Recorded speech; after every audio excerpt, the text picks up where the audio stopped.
Thank you, Mayor Pro Tem Junkersfeld. Thank you, council members and city officials and leadership. What a privilege it is to come and lift up prayer on this first day of August and a hot evening. Would you join me in prayer together? Merciful Father, we come before you with glad hearts. We're grateful to be able to come to you by faith and to recognize that you are a good Father, that you are the giver of all good gifts. And we thank you for this night. And we acknowledge, Father, that without you, we are nothing. And we come before you and we pray for our beautiful city. We thank you so much for those that are in leadership and those that reside in this place. Father, what a blessing it is to be together and called community. And Father, we give thanks for now this beginning of the last month of summer and the transition that will most likely take place with some of our summer staff and those that have labored with us and learned with us this time of the year. And we pray your blessing on them as they transition. We thank you for the imminent opening of doors to our public schools and all who are the students and teachers and administration that will gather. We pray, Father, that this school year would be a blessing. We pray your protection. We pray every provision upon every staff and all those who labor. Father, would you, as we call upon you, would you cover and guide and bless this school year? Father, we ask and come before you seeking rain. We thank you for the way that you sustain your creation, and we do pray and ask that you would bless us with rain.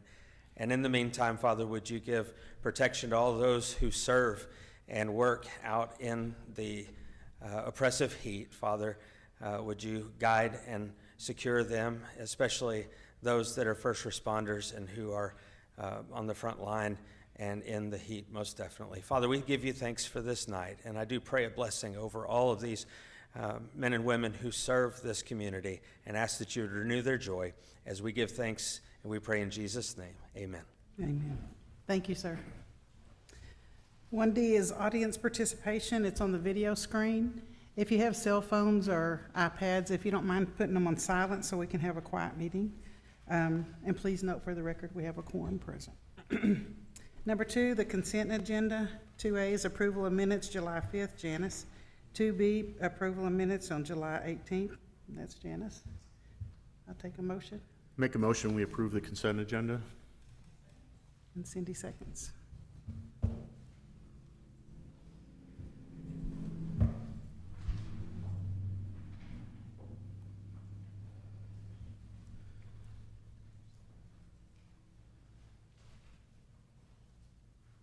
Got that, Janice? Number 3 is proclamations and presentations. We're going to recognize the 2023 Student Apprentice Program participants, and for that we have Pedro Zambrano.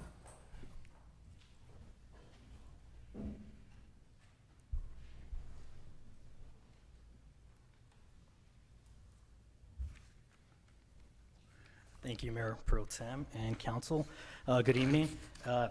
Like the pastor said earlier, it is the last month of summer, and during summer we have students who come not only work as lifeguards, but also student apprentices. It's a great program. We won a TML award for it last year, and it's such a great program that other cities are looking at us and asking how you guys are doing it. So good. It helped us go to our All-American City Finalist Award, and we want to recognize our students. And I think I have a presentation, and I could keep talking. So we have a lot of students coming from our local area high schools, some of them who are graduated and moving on to college, and it's coming up. All right, so there we go, SAP recognition. I try to go with the youthful theme. Hopefully it worked out. So slide, Keith. Oh, perfect. I was looking for this.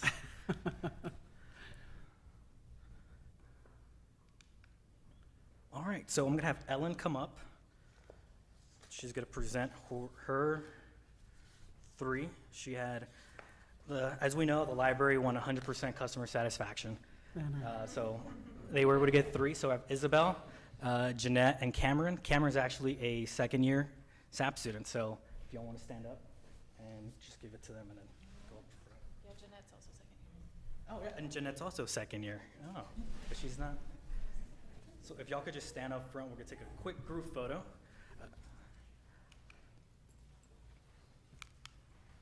All right, if we're gonna have, next we're gonna have Chief come up real quick, and Alyssa as well. So Alyssa's our third year. Alyssa's a interesting case. Interesting case in the sense of I always misspell her last name, but also she was in the first class of Mayor's Youth Advisory Council and the first class of Student Apprenticeship, and she's been here for her third and final year with us. So yeah, and then yeah, stand next to. We do have finance, but he is not with us at this meeting. So John June helped out Kim and the finance office. Public service, we're going to have Randy Newsom come up to the stage. You know, I should have put these in order, you know, that would have worked.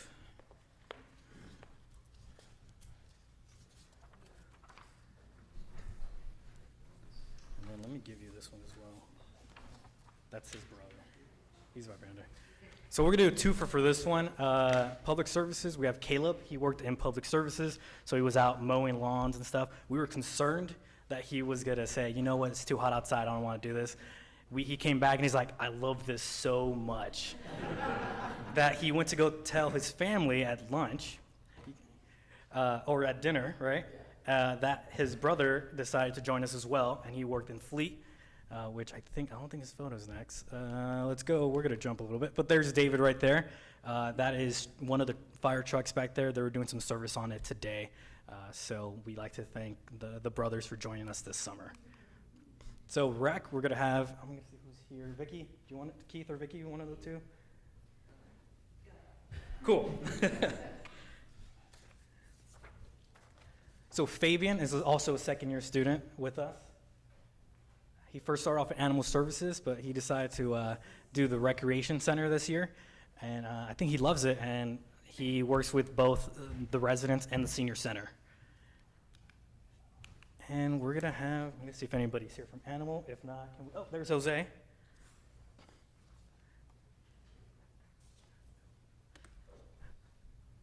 There you go.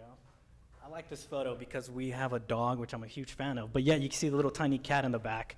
But Daniel has done a great job. I've heard that he's not only participates in SAP, but also volunteers at the animal shelter and also at the library. So thank you guys so much, and a round of applause for our SAP students.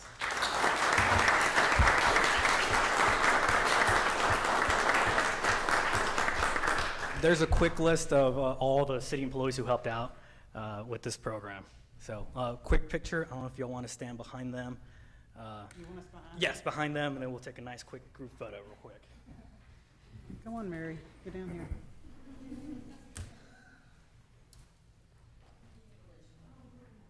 We're all gonna be in it. Come down this way. Paul, come down this way. Almost workers' comp.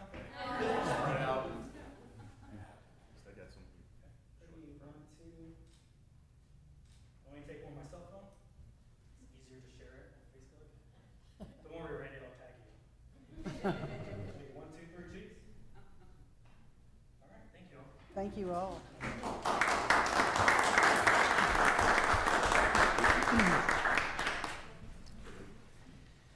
Okay, we're going to change up just a little bit, and we're going to do a little bit of business, the 5A at this time, and then we'll come back and we'll do the presentation of the needs assessment, go from there, okay? So at this time, this is International Leadership of Texas Charter School, and for that we have Bryn. So I'll let Trent chime in as well if he'd like, but I asked for an update on the improvements. From ILT, they have selected 2 of the 4 improvements. One of the projects is internal stacking, and the other one is the southbound lane. I've been told that as of last week, ILT's school board approved retaining key construction to do the improvements, and the latest information that I have is that they have met with city staff for a DRC, Development Review Committee meeting, although there are no formal applications haven't been received at this point. So that's the very latest that I have. Obviously, if you have any questions about the logistics of the improvements themselves, I think Trent would have greater input than I would. Council, do you have any questions? I would like you, Trent, to just let everybody know what the plan is. Yeah, Don't certainly. mind. So after working with ILT and city staff quite a bit, we came up with a few options that we kind of used as negotiations almost to make sure that there were improvements made to the site whenever there was a lot of frustration. So are y'all able to see the PDF that's on the screen? So on the left side of the page, you'll see a red line, and there's an existing southbound left turn lane onto Sherwood. Currently, whenever that stacks up, it spills over into one of the southbound lanes on Old Decatur. So that proposed improvement is to remove the central median, the raised median there, so that instead of stacking into the southbound lane, it'll continue as like a center turn lane. And there's only a small portion of that median that is raised, so once they remove it, I believe it will be able to stack all the way up to WJ Bose. So that'll be a pretty major improvement. And that was included on the exhibits and the preliminary plan sheets that they were able to show us at the DRC. The other improvement that they're making is in the blue on the bottom right side of that PDF. It essentially expands the amount of internal queuing that's able to happen. And I forget exactly how many cars we estimated it would pull off of Old Decatur, but I believe it was in the ballpark of 60 cars, something like that, just based off of, looking at what a length of a car is and how much space they're adding. And so, during the meeting, we kind of discussed with Randy and the ILT team that this wasn't going to completely eliminate all the issues, but we think it's an honest try at improving the situation. I think the southbound will improve dramatically. The northbound, I think, could still potentially have queuing on Old Decatur, but getting up to 40, 60 cars out of the street, I think, is a big benefit. Then will that improvement be able to be completed before school starts? I would highly doubt it. Yeah. When we met with them a few weeks ago, they still need to finalize the drawings, submit them to Saginaw to be reviewed, and then they said they kind of said they would then go find a contractor. So it sounds like they're working ahead on that process of getting a contractor lined up. But the discussions all led to that it would not be feasible to build it before school starts. How long has this been a problem? I know we all have a pretty good idea, but since My they opened, understanding is ever since it opened. that was what, 5 years ago? Right. 6 years ago? It's sad that it's taken this long, this much resistance to get to this point, but I'm happy for the progress. I'm trying to understand the drawing that you have here. So you have all these lanes with the blue internal expansion. Do they plan to route people up on the east side of the school and then around to the back to get them out? Have they even considered purchasing that lot that's just to the east of the expansion area? And then, So the lot there, I believe they use as fields and potentially even on-site detention for the drainage. So they own that. Currently, we did a couple of site visits, and for the blue portion, what they do is they weave through their site, and they eventually end up at that blue portion, and that's where cars are able to stack up significantly, so that can hold 100 cars or more. And then those cars, once kids are getting dismissed, they route on the east side of the building up around the north to then exit on Old Decatur. So it'll add to their internal ability to hold cars on site instead of in the right of way. I've got concerns that the northbound is not being addressed. That backs up all the way past McElroy. They block the intersection. People can't make a right-hand turn from Old Decatur onto McElroy, and there's huge issues there. They start stacking up at 2:30, and I believe their release is 3:30, and it's getting ridiculous. I agree. I don't think it's going to be completely addressed. So, we gave a lot of proposals, or you all did, I mean, the city did, and they accepted these.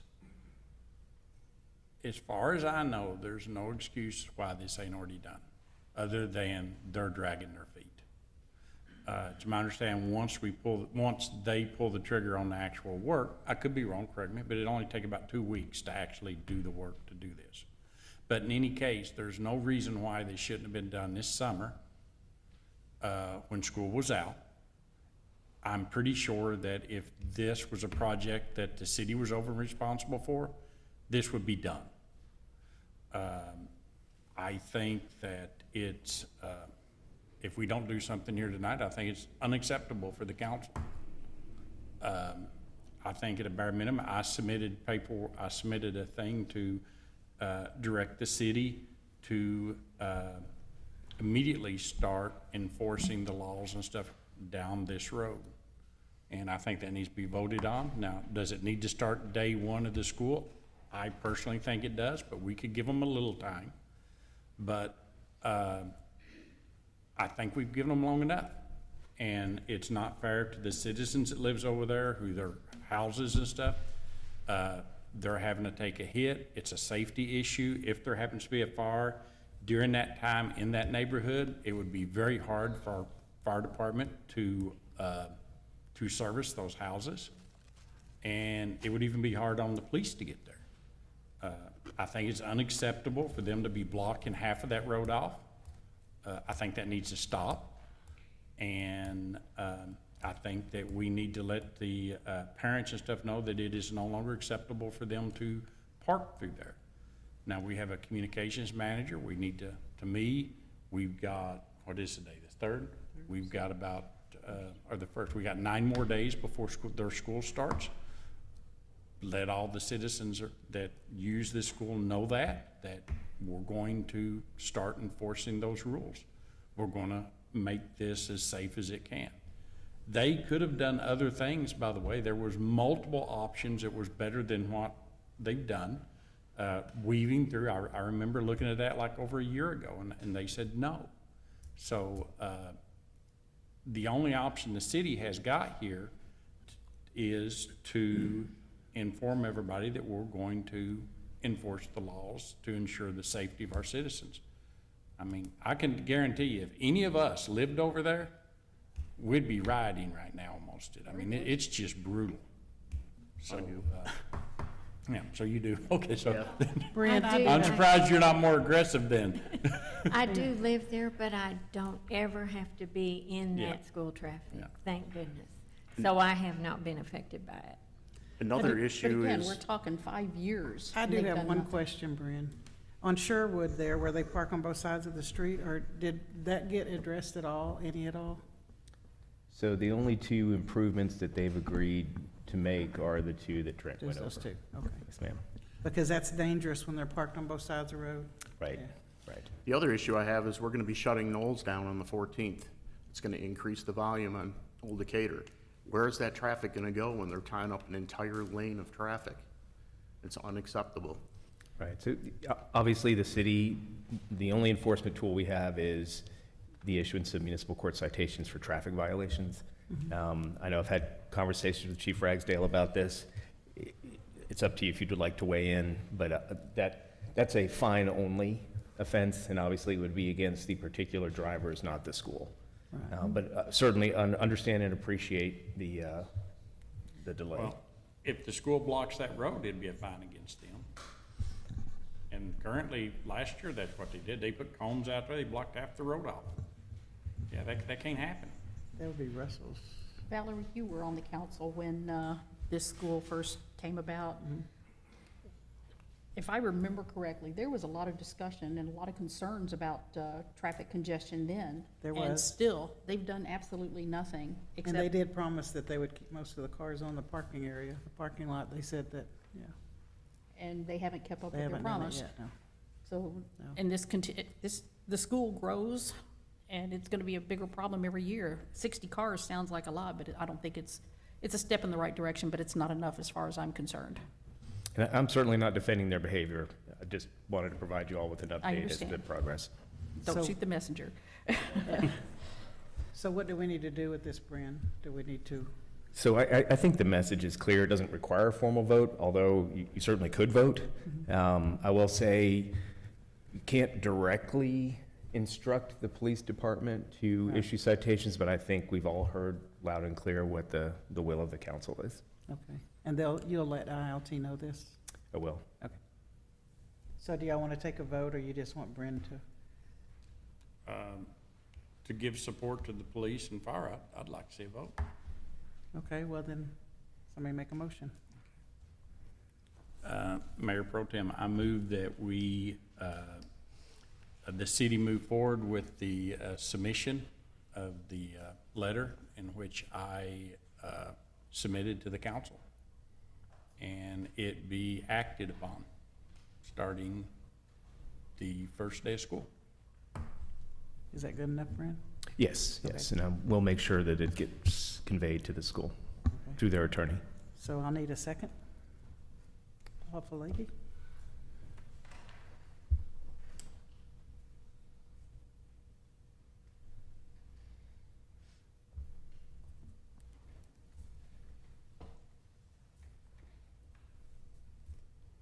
Got it. Got it. Thank you, Bryn. Okay, now we're going to slide back to the presentation of needs assessment for the design and construction of a new city animal shelter. And for that, we have Heather Lewis. How are you? Good afternoon. I'm doing great. How are all you? Mayor Pro Tem, if while Heather's getting ready to present, let me cover just a little bit of background. Of course, council directed staff a few months ago to explore the needs assessment for a new animal shelter facility, and place that as a priority, and so we did. We did a lot of research on what kind of architectural firms are out there available, and we kept running across Animal Arts Design Studio, which is Heather's architectural firm. She comes highly recommended. She's been involved in, her and Animal Arts have been involved in over 1,000 projects in 40 states. And most recently, she participated in the design of the newest Fort Worth shelter here, and also one in Austin. So Heather knows Texas, knows the community, and has done a lot of research here to determine the needs assessment for a new facility for our citizens and to best serve the animals of Saginaw. She conducted a number of interviews and held a day-long workshop in which a couple of our council folks participated in, actually 3, including the interviews, and a number of other people in the gallery today that represent the advisory board and the 501c3 board, also volunteers in the shelter, and staff, of course, that were all part of that workshop and the assessment. So with that, I've placed some important dates in your background memo. Should you decide to take action on this in the form of a election or a bond election or appropriation of any kind of money that requires a vote at one of the general elections in the coming year. And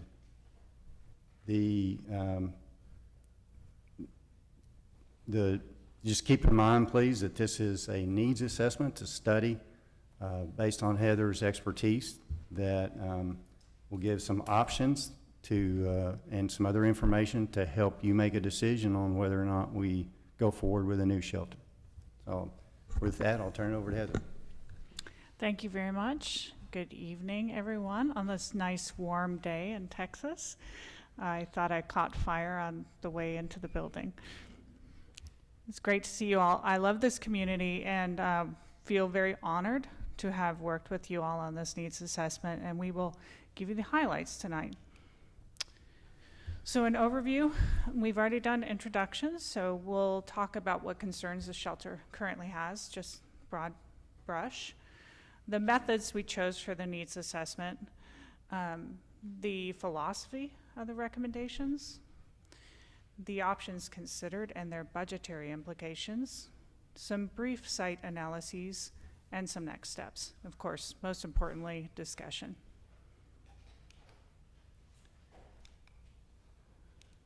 Excuse me. So starting with concerns regarding the existing shelter, the first thing that we did was spend time with the shelter staff after receiving all of the data from shelter staff and all the statistics and studying your community. So the very first thing we did was interview staff, walk around the building, and look at the conditions and compare them to today's best practices. There isn't a type of building that has evolved more in communities than animal sheltering that I know of.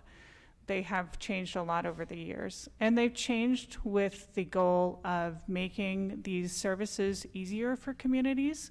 The way we do that is to design spaces that are easy to work in.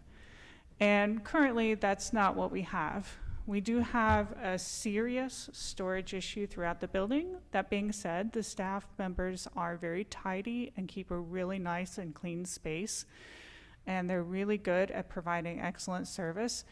But that being said, there's a lot that needs to be staged with an animal shelter. And there's things everywhere because there's not enough space in the building.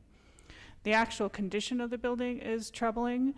The building is a modular type construction, and over the years that's a difficult building type for an animal shelter. It's fine for people space, but for animal space that gets hosed down a lot, it's a difficult construction. And you can see that there's damage to the physical building in that slide, kind of second from left. As we get to the center, we see one of many potential concerns around staff safety, security, and effective work, and that is having a sally port that's open. So it's not really enclosed at all, it's just an awning, which makes it more difficult to handle the animals, makes escape into that yard area more likely, means that staff members have to work in the heat or cold. The lobby is the next photo to the right of that. And the gentleman there, we talked with him, and that lobby is very, very small. And so if there were more than one person in that lobby at the same time, especially with a pet, it can be really difficult and potentially even unsafe to be in that area.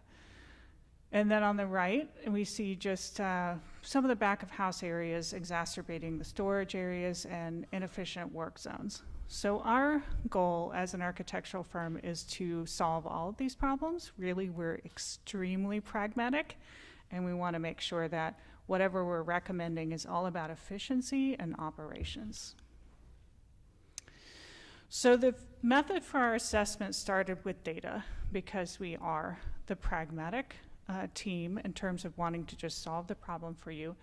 And as we look at the data, one of the things that we needed to consider was growth. We did work with the city of Fort Worth, actually over many years. I started my work with the city of Fort Worth in 2004 or 5, and then that resulted in the North Fort Worth new animal shelter. During that time, the city of Fort Worth has grown tremendously, and your part of the country is growing tremendously, and your city is no exception to that. 20% growth is expected, but then you become somewhat bounded by your geographic limitations. So we aren't going to grow forever, but we did include a growth factor to ensure that we're designing this facility not only for today, but for the future. The other thing, though, that we looked at was with the efficiency measures we believe we can gain, we believe that Jose and other staff that are working in the shelter can move the animals through the shelter more quickly. So the length of stay actually went down. Animals are like bananas at Costco. The longer they're there, the more brown spots they have. And so we want to move them through really carefully, really quickly, and really efficiently to their forever homes. So we did look at efficiency and reducing the length of stay. And then the last sizing factor was around making sure we design for seasonal fluctuations and peaks. So just as an animal shelter, a human hospital cannot be designed for average, it has to be designed for flu season, and an animal shelter similar. So we need to accommodate some seasonal peaks and other variations in the number of animals that come in over time. So those were all the sizing factors we used for sizing the shelter, and arrived at a peak capacity of 36 adult dogs, 3 puppies, 22 cats, and 10 kittens. And talking with Jose briefly before the meeting tonight, this has been a hard summer for animal shelters around the nation, and a lot of them have been really quite full. And they have been able to work down to their current capacity on dogs, barely, and still are a little over capacity on cats. So I think these sizing factors were good to do, to think about some peak. As we looked at methods for the assessment, I think that Chief Lee summarized them the best, in that we really looked at this from the staff and the stakeholders who are part of this project. We want this project to be part of your community. And so that was what was really important. So we base it on needs, we base it on interviews, we base it on feedback and input from all the stakeholders who participated. Again, this is really based on pragmatics. We looked at best practices, we looked at laws and mandates. Yes, sir. On your data, on the other sheet, I was thinking of something here. It's my understanding that we hit max capacity, in other words, was unable to take animals in at least 40% of the time this year. Yes, sir. So did you calculate that in and took that into consideration when you did your intake adjustment? Yes, we did. Okay. So that was part of moving the intakes up 20%. It's not just population growth, is actually adjusting for the intakes that we know that are occurring in higher numbers in animal shelters around the nation, especially this year. Okay, so you took in, there's 2 factors you have to take into consideration. One is the growth, the max out growth in the next 5-6 years, up to say roughly 30,000 people. You can just average that out. And the other one is our actual need of the city is a lot more than you take this number and times it. So if 40% of the time we're not able to take animals in, you could double that by 40%. So I'm trying to figure out how plus 20 is making the numbers. Yes, so part of it is that the biggest factor for sizing a shelter is how quickly the animals move through. That's why I made the silly Costco analogy. So if we move them through more quickly, then the capacity numbers for the number of housing units we have can serve a greater population of intakes. And that's our goal, because dogs and cats behaviorally and medically decompensate, meaning they get worse, after about 10 days.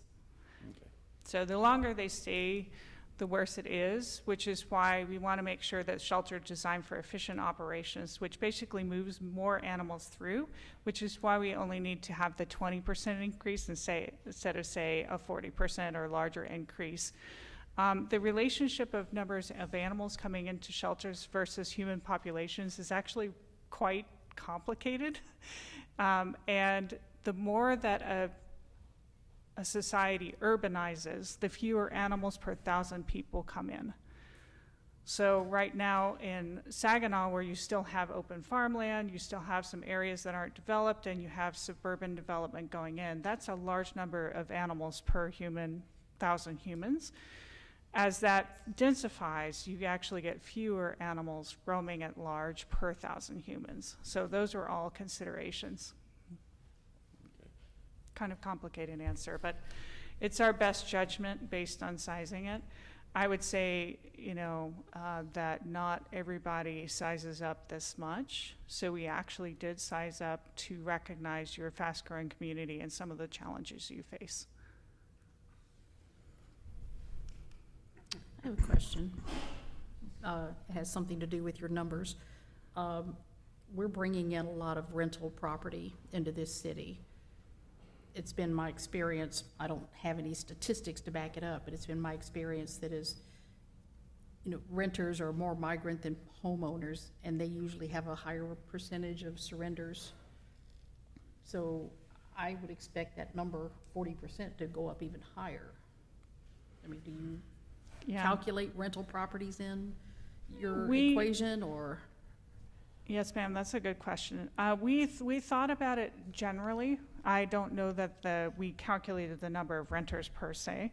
In general,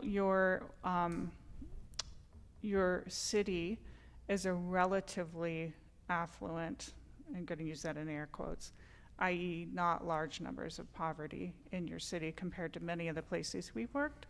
So there are fewer under-resourced individuals who might have to return an animal to a shelter in your city than in some places we have worked.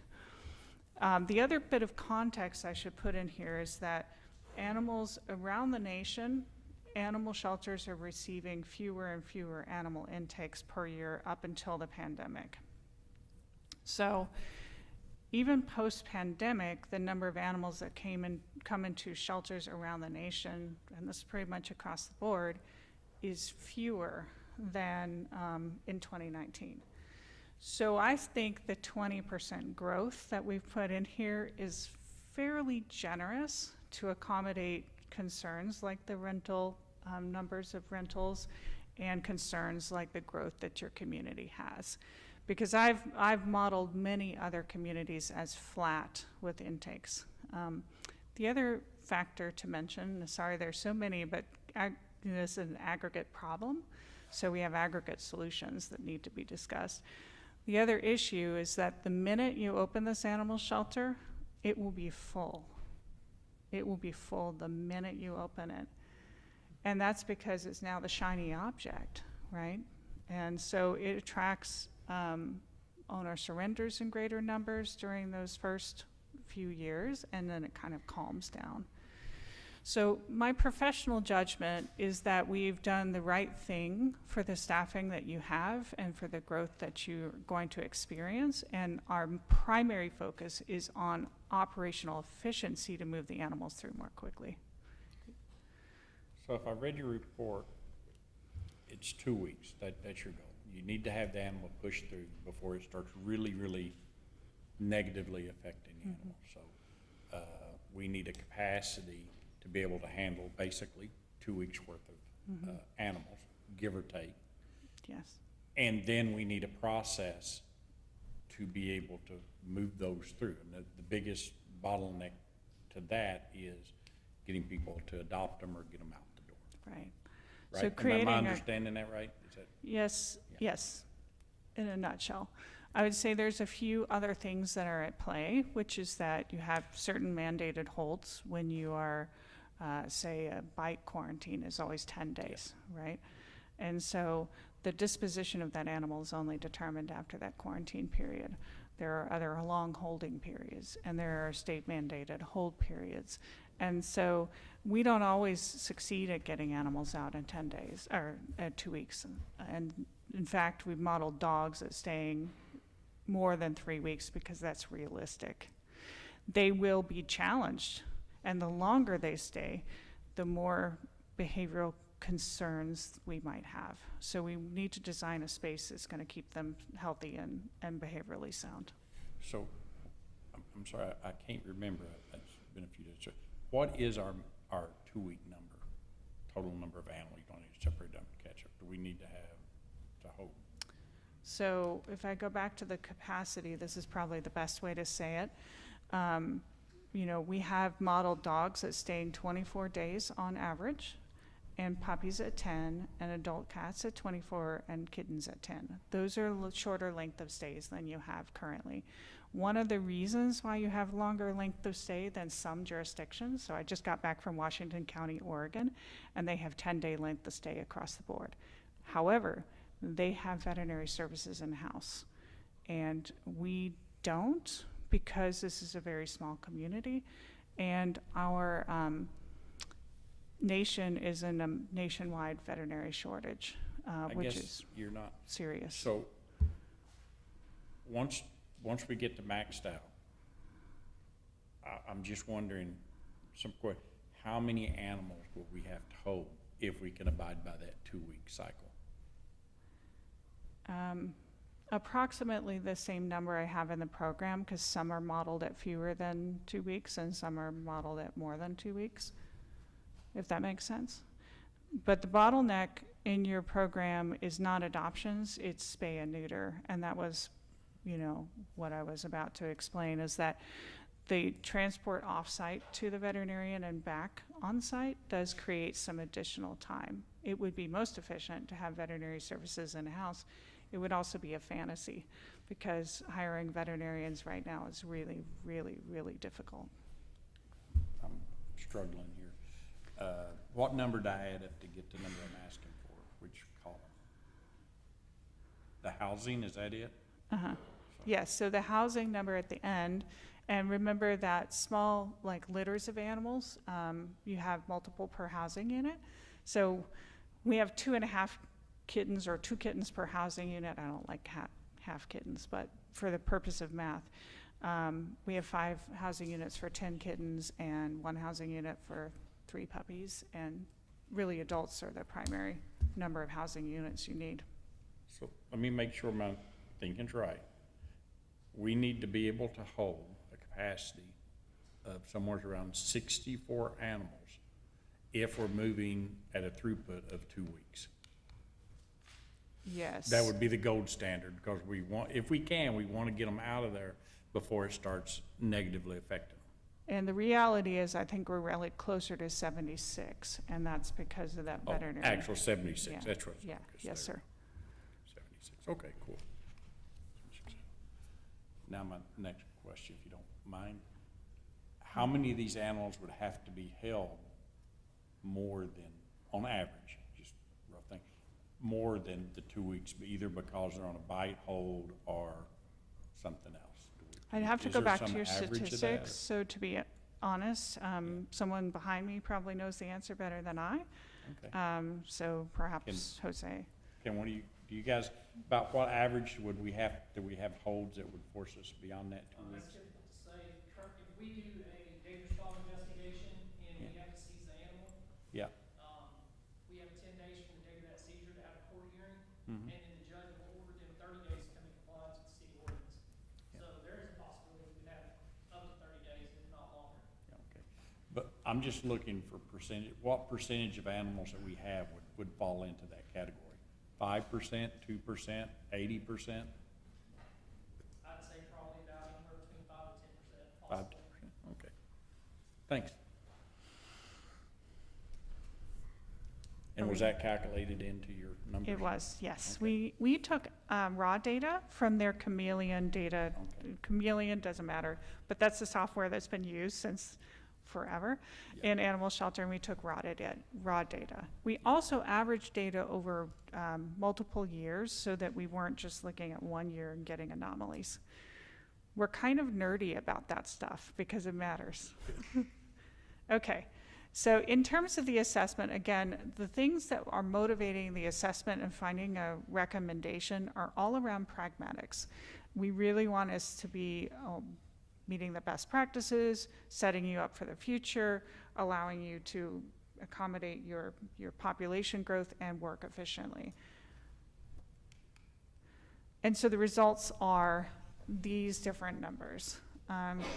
The reason that they're broken out separately has to do with the options that we're going to provide you in the budgetary discussion. So that is why we have different categories of construction, because they can actually be built different ways, and we can find different kind of efficiencies in building these different project types. What is the most expensive part of this building? It's always the kennel. The kennel is like the kitchen and bath of your house. It's where all the plumbing is, right? It's where all the airflow is. It's super durable. So that's the expensive part. We then calculated the amount of land that would be needed. We need 2 usable acres, and I emphasize that. But more would be better because the city does take in large animals sometimes and frequently, and we need a place to be able to put livestock, and they do tend to take land. So we also may expand the shelter at some point. You know, if we solve our veterinary crisis in our country, we may be able to have a veterinary clinic or a classroom. So we recommend a little more than the 2 usable acres. Okay, so on to philosophy of our recommendations for your city. We talked a lot about this already. You'll understand that we want to do right sizing. That's really what it comes down to. So we don't want it to be too big. We don't want it to be too small. If it's too big, it's actually hard to operate. If it's too small, of course, it has all the problems you have right now. We want to meet those best practices and mandated requirements by state law. We want a durable facility. I call it a win when we disappear and you never talk to us again. That's what I call a win, because it's working. In doing this for decades, you know, if something doesn't work, we get called back and we get that feedback. So we want this to be a really durable and low maintenance facility, and that's included in the needs assessment recommendations. We want to look at cost modeling to consider all the relevant benchmarks and potential costs now to avoid surprise. Nobody likes to find out that it costs more than what their expert recommended. So we did try to look at a broad range of potential costs. And excuse me, we developed then several options for you, knowing that you would be interested in different options. And we have a recommended option. So I think the best way to go through the options will be the next slides, which kind of, oh boy, that's a lot of numbers. I'm going to stay on this first slide. They have different ranges in terms of costs. And then I'll go to the next slide that you will not be able to see all these numbers, but the important part to know is that we worked on including all the different categories, not just hard construction costs, which are, you know, the building, the parking, all of the site improvements, but also soft costs, and also cost escalation, because we know costs have been going up. Thank goodness, not as fast as they have in previous years. So that's all included. If you have nerdy questions, I'm happy to answer them. There's a lot of thought put into that. But let's describe these options. That's more. So the high end is 16. Yeah. Yes. Right, down at the very bottom, 16.25. That does not include land, right? Or does it? That does not include the cost of purchasing land. It also doesn't include, you know, weird things like environmental remediation or things that wouldn't be in a normal construction budget. It's just a building. Yeah. Okay, so this one's gonna cost me to build a building, but I'm gonna have to have those other things done too. I mean, there was 3 options for, nary 3 options that was in your big presentation actually fit. So somehow, me on council, I'm gonna have to know how much it's gonna cost for me to get the citizens to buy a piece of land for this thing. I do remember reading the thing where you said you could go back to where it's currently at, tear it down, but then we'd have to have some place maybe to offset, okay? But then, in order to even make that site work, you have to build a 2-story building, which would be more expensive. More expensive, right. So then that's gonna drive this cost up. So nary 3 places that's in your presentation will work.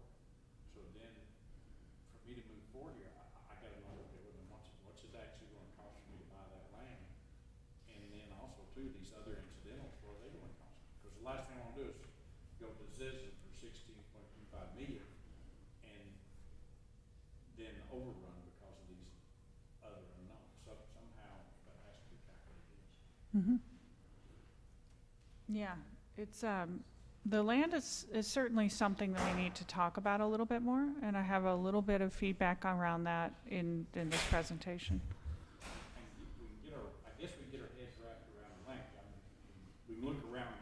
price of land. Yeah. Oh, is there a 6-acre piece of land for sale? What's the guy asking for, right? It's, now you've scared me, these other hidden costs that you just mentioned. Well, when I say hit me costs, let's talk about what's in here and then what's not in here to be more clear about Yeah, that. what's not included? Hey, All right, let's start with what's not included. There is one site that we were looking at that was a former shooting range, and so there's potentially lead contamination. And it's in a floodplain. So those are costs that are very unknown right now. So what I'm using is average costs, like we have a buildable piece of land and we start from there, and then everything else is included. Does that feel a little bit less nebulous? Yeah. Yeah. Okay. Has your company dealt with anybody that's grant funding for any of this type of stuff? Resources that we can go to? Yes. Another idea I had is, we got that Army Depot off East McElroy. Let's approach the federal government and see if we can get a land grant. It's not costing them any Yeah. money. So currently, we're working on 3 different projects that have received federal funding through that giant COVID funding overrun. And that's benefiting 3 different communities right now that are taking advantage of that. And Greenville, Spartanburg, Aurora, Colorado, and I can't remember the other one, but I remember coming across it 3 times recently. So grants are always possible, and if there's anything we can do to help you all with resources beyond this needs assessment, we're happy to, and or give you names of other communities you can talk to and who they got their funding from. So kind of going through these options, big picture. I know this is a lot of numbers, but I wanted to just give you some visuals. So the base Before you- budget, Excuse me, ma'am, before you move on, back to the previous slide. yes, I was looking on the presentation that came in our packets, talking about the program of spaces. And it seems to me that there are a number of places that need to be multipurpose instead of single use.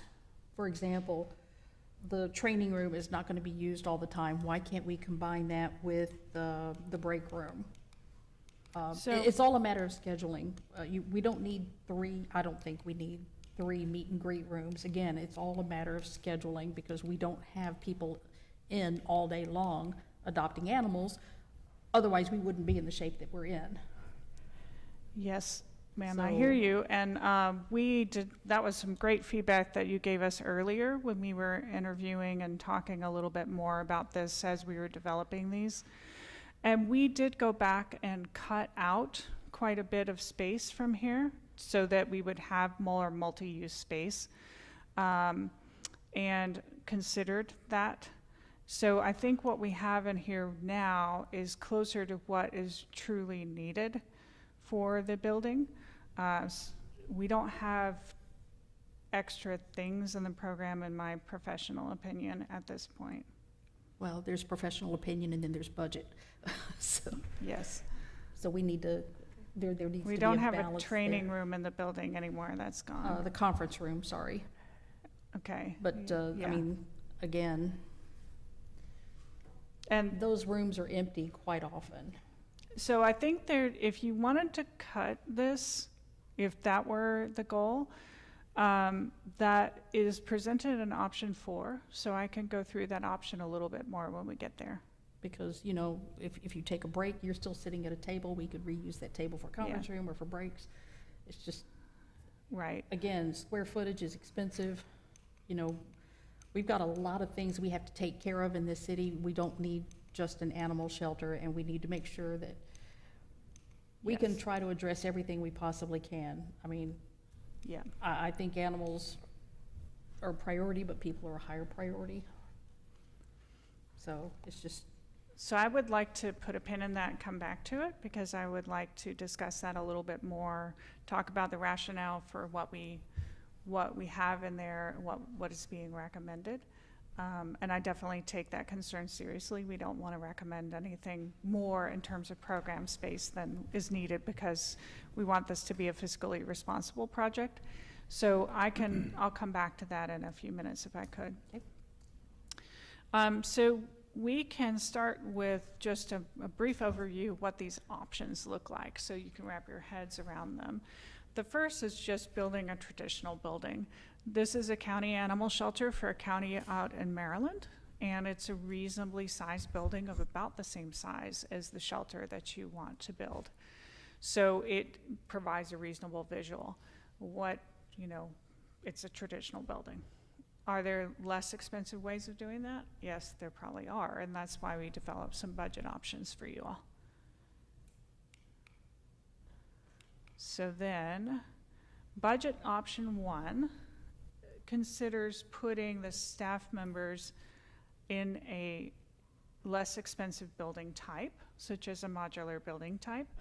Now, I want to say this with a lot of care and caution, because right now the staff members work in spaces that are really hard on them. These spaces would be appropriate, they would be air conditioned, they would be large enough, and they would accommodate a meeting space. That's where the classroom would go, is in that modular building.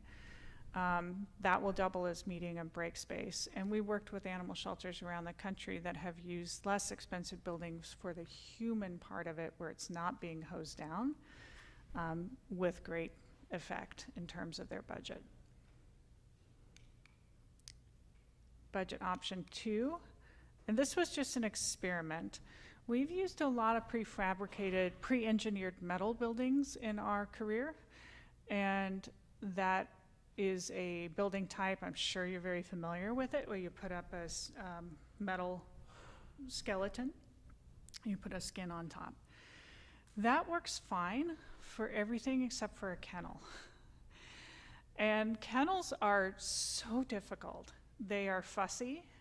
They're often indoor, outdoor. Every time you cut a hole in a metal building, you have to put a piece of steel around that hole. So folks who do these metal buildings still often build traditional kennels, and we've done that combo many, many times. So I looked at whether or not we could do option 2 as a pre-engineered metal building, and then a traditional building for the shelter. The bottom line is it doesn't save as much money as you want it to, unfortunately. And that is because an animal shelter is not Bob's Warehouse. It's a building where most of the money is on the fussy little room layouts and doors and windows and hoses and floor drains and all that. So you don't get a huge amount of money from the skin of the building and saving money there, but we tried. And that does save a little bit. So now we're in the 14 million range. And then we looked at all 3. So this sounds like it might be a mishmash, but trust me, I don't believe it will be. We would design a campus that would optimize all the construction types, looking for the best value. So we would use modular for the human space. We would do a traditionally built kennel, because really that's the only thing that works. And we would do a pre-engineered metal building. We could unify them with a color scheme, with a campus layout, with other things to make it not feel like a hodgepodge. And that gets us our best value. And so with that, and this is, that was our recommended option, getting us down into a more reasonable budget range. And then we looked at Councilor Big Horse's question, which is what can we do to really push on this and really look for money savings? And what we did is several things. We reduced site development costs. That's a little bit dangerous because it gets into the what do we not include in that bucket. We looked at reducing some program space, which I don't recommend. Yes, we may be able to reduce the size of the classroom. Yes, we may be able to multi-use a few spaces, but it's pretty minor overall. So we had to look at, in order to get down into the budget that I think people were hoping for, we had to look at cutting a lot of other things too, like cost escalation that starts to get very iffy, furnishings and equipment, and contingencies. So basically this becomes a little bit of an I hope it'll cost this budget. which is why we're not recommending it.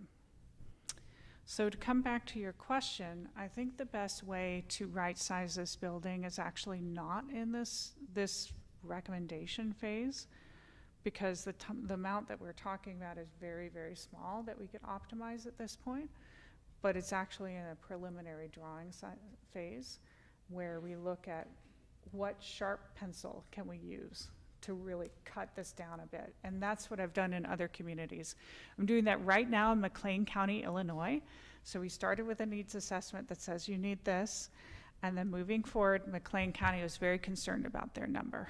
And so we moved into a preliminary budget stage where we used the sharpest pencil we could possibly use to get things as efficient as we can with the plan. And man, we have a rectangle now. We have the shortest distance to all points, and we have multi-use rooms. Everybody's really happy with it, and it's working for animal services. But the reason that I didn't cut it down here is I'm just concerned about too much optimism until we've tested it a bit, if that makes sense. So what I want to do is recommend to you that you select a budget option that still has a little bit of fat in it for potential things that we don't know, and then maybe we can squeeze it a bit as we go to the next phase. And we have done that with other counties. So right now with McLean County. What do you mean here on owner contingencies? It's got risky. What do you mean by risky? Don't give me no what you mean by risky. Yeah, so what I mean is cutting it down below 10% starts to get risky. Because what if we do find, okay, I've got a great example for you. Are you saying taking that 8 out would be risky, or that 8%? 8% is not high enough, in my opinion, to cover your risk. It should be 10%. Why is it not very good? I think let me see a previous budget. It sounds like that's not what you're recommending, so. Yes, so I'm recommending budget option 3, which is not our leanest one. That's the bottom line. You're mocking from 10% to 8%, you're saying that's risky. Gotcha. Yes. So a great example of this is working with Fulton County in Atlanta. You would think they would know where a major sewer force main is in the city of Atlanta, but they don't. And so there was one going right through our site, and that required quite a bit of reconfiguration. So that's an example of an owner contingency, is when we find something we don't expect.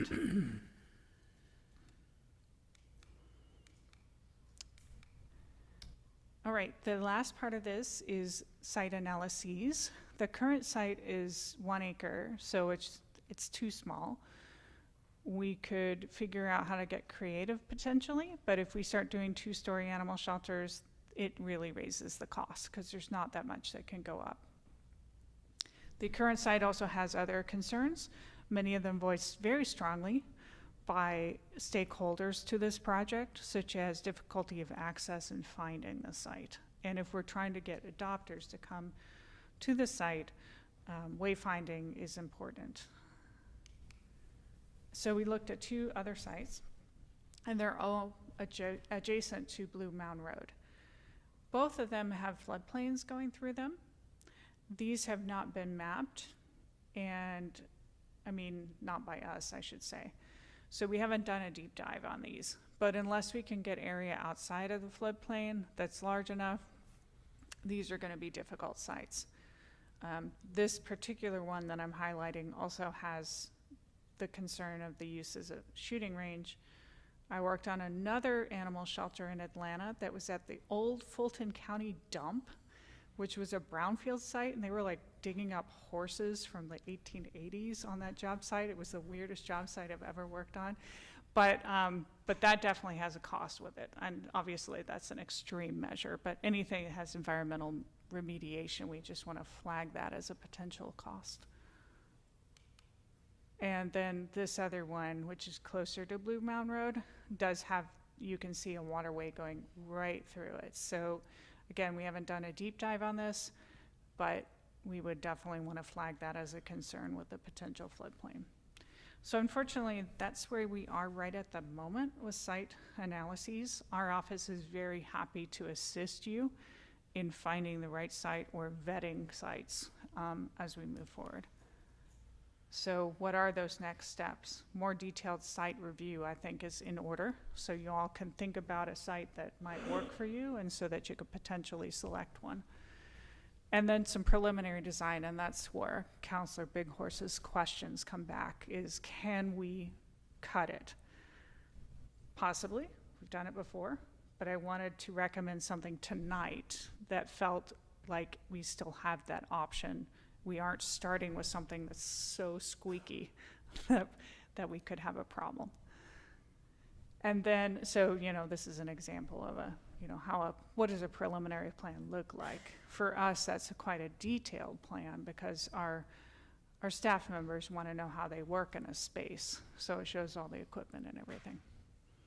And then, of course, after funding approval, you go through normal processes, and I'm sure you know what those are. Some other tools that we have available to us are, now we have these delicious renderings that are pretty easy to do. And this is an example of a render that some other community used. These are done with artificial intelligence, so I believe, well, the architecture was done by our office, but I believe in making the robots work for us. So this was for a community in Hawaii.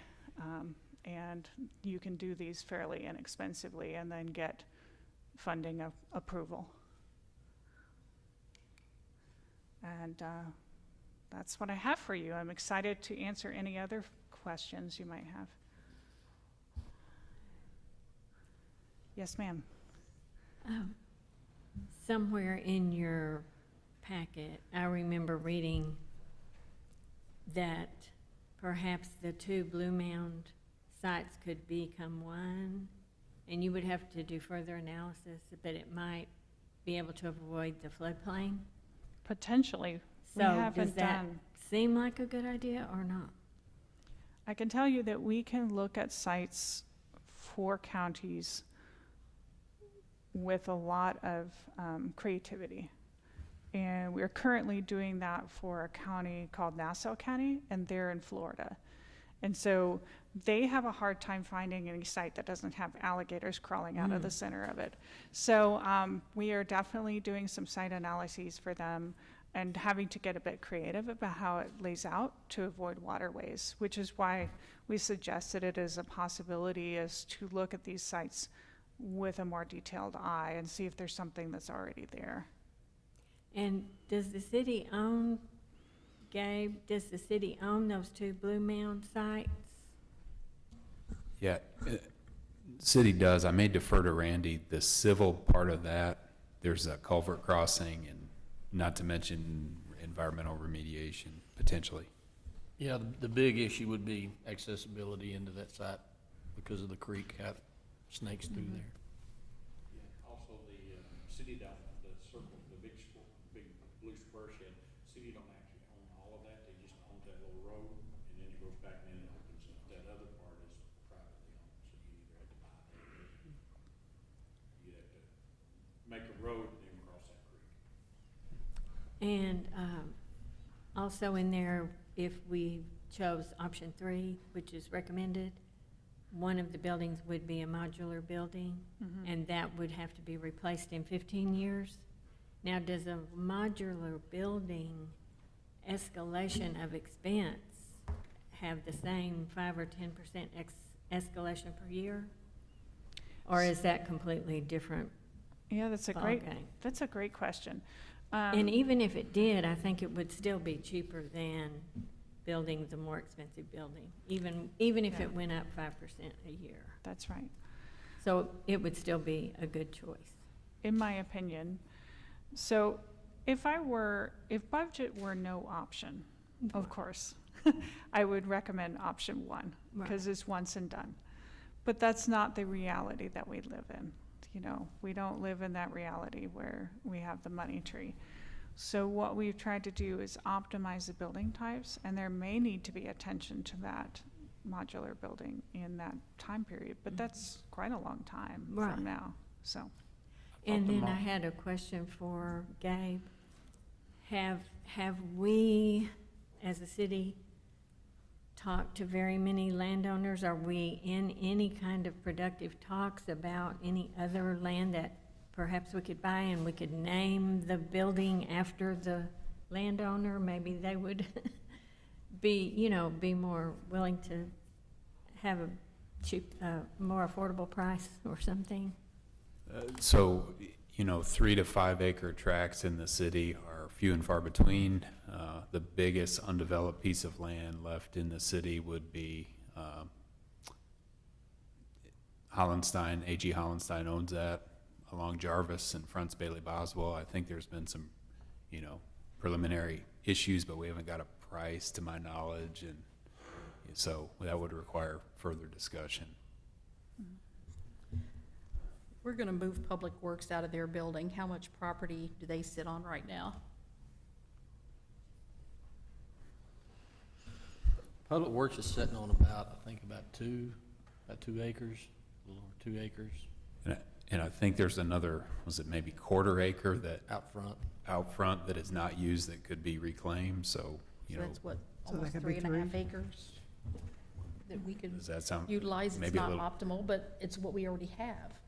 But it also houses our city garage, the fleet, so that takes up a big chunk of it.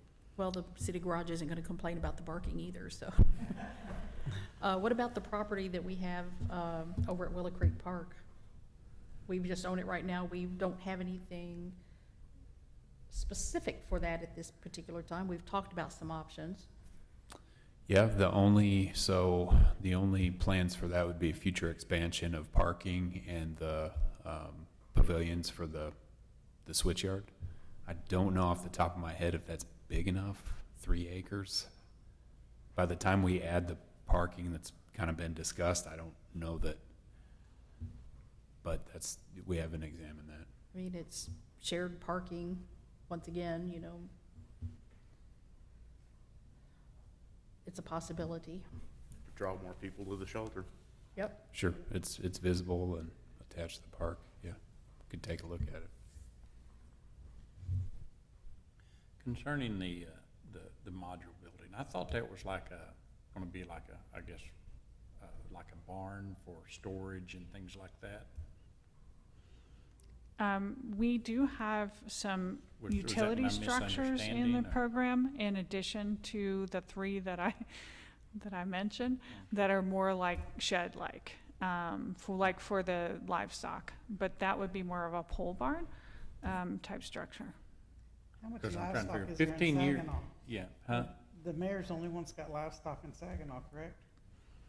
Well, the city's actually passed an ordinance for people to have chickens, and technically the chickens are considered. Well, she's talking about livestock, aren't you? Big livestock, cows, Not horses? necessarily, but, we need to be able to house a goat or, something medium-sized. We can't have goats in Saginaw either, so. Yep. So what I was getting at is 15 years, I mean, I don't know of anybody who would build a barn or something like that it would be wore out in 15 years. I mean, we built metal buildings on our farms and they're 30-some years old. That's and correct. They're definitely used. So I was scratching my head on that. Either one, we're estimating that we're using inferior product, Right. material, or two, something ain't adding up, because I can show you lots of metal barns that's way older than 15 years. It's in a lot better shape, so But that's it what I might was be trying to different figure out. metal. That's what I'm saying, maybe it's some Chinesium, I I don't know. guess, I don't know. Well, a lot of people put in these buildings thinking they are going to be temporary, and they are forever, basically. And I think, but I wanted to put some realistic expectations about what kind of wear and tear happens to different building types over time, so.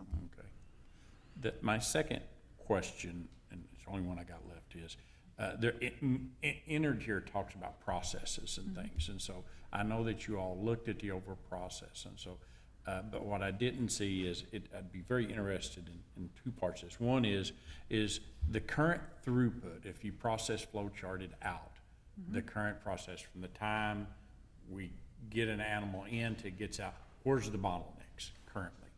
And when we build this new building, this new facility, it's more than a building, how's that going to relieve those bottlenecks? And then second off, what's our processes we're doing now Yes, that we have to change right. before we get into this new building? Those are To make that, to be able to abide by 26 animals gone within 2 weeks, with the exception of 10% of them, be able to meet those metrics? What do we have to change in our daily habits within our processes? Yeah, great questions. So I first have to say that I'm not an operational expert. I'm an architect. Yeah. I just work in this building type all the time. So there's caveats. The operational experts are a special breed. And they're usually veterinarians or people who've worked in shelters and so on.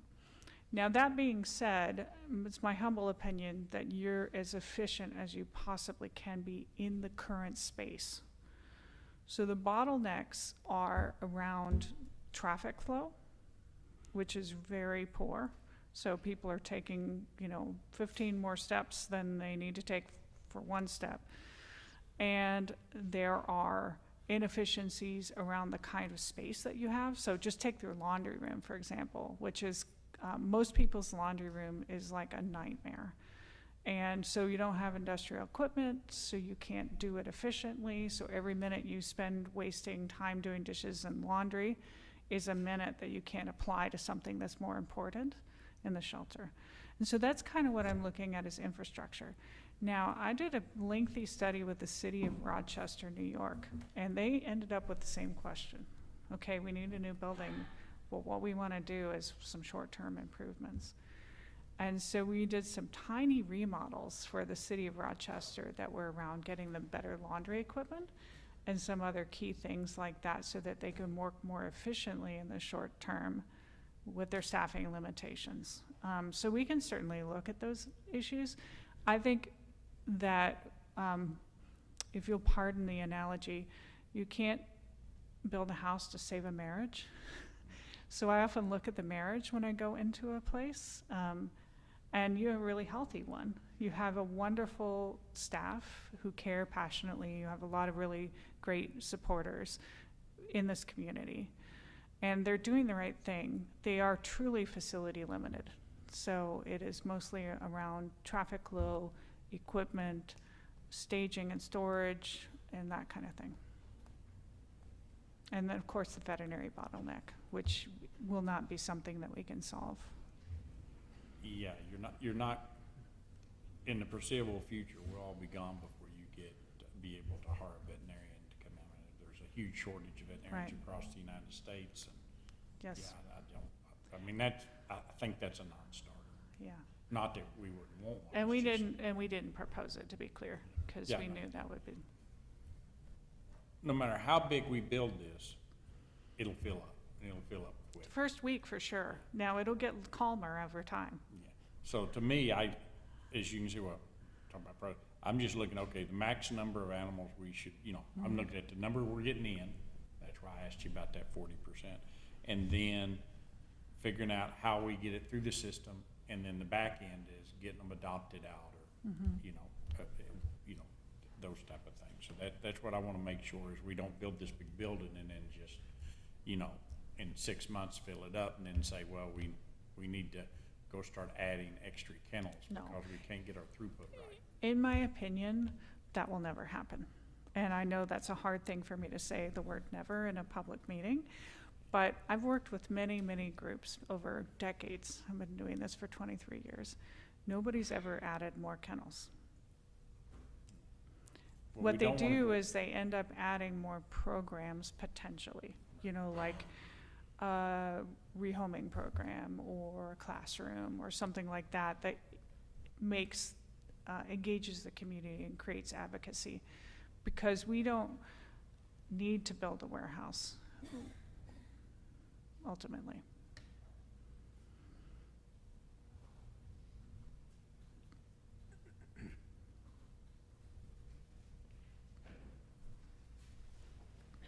Anything else? I'm sorry. No, that's okay. Mary, Cindy? Thank you very I much. do have one other question, and this is probably for Gabe. Are there any existing facilities, existing buildings around town that are not being used that we could take over and remodel? That's an awesome question. May I address it? Existing buildings don't always work well for animal shelters, but every now and then they do. An example is the shelter that serves the city of Omaha, Nebraska. They're in a former grocery store. And they happen to have land that they had so much parking they could turn some into dog yards. So sometimes the right existing building can be great. If you decide to go down that path, we can help you assess that existing building to see if it's an appropriate type. Or just give us a list of things to look for. Sure, we can do that too.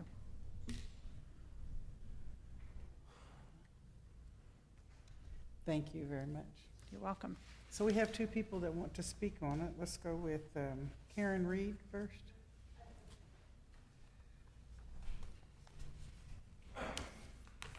Thank y'all for allowing us to speak to this.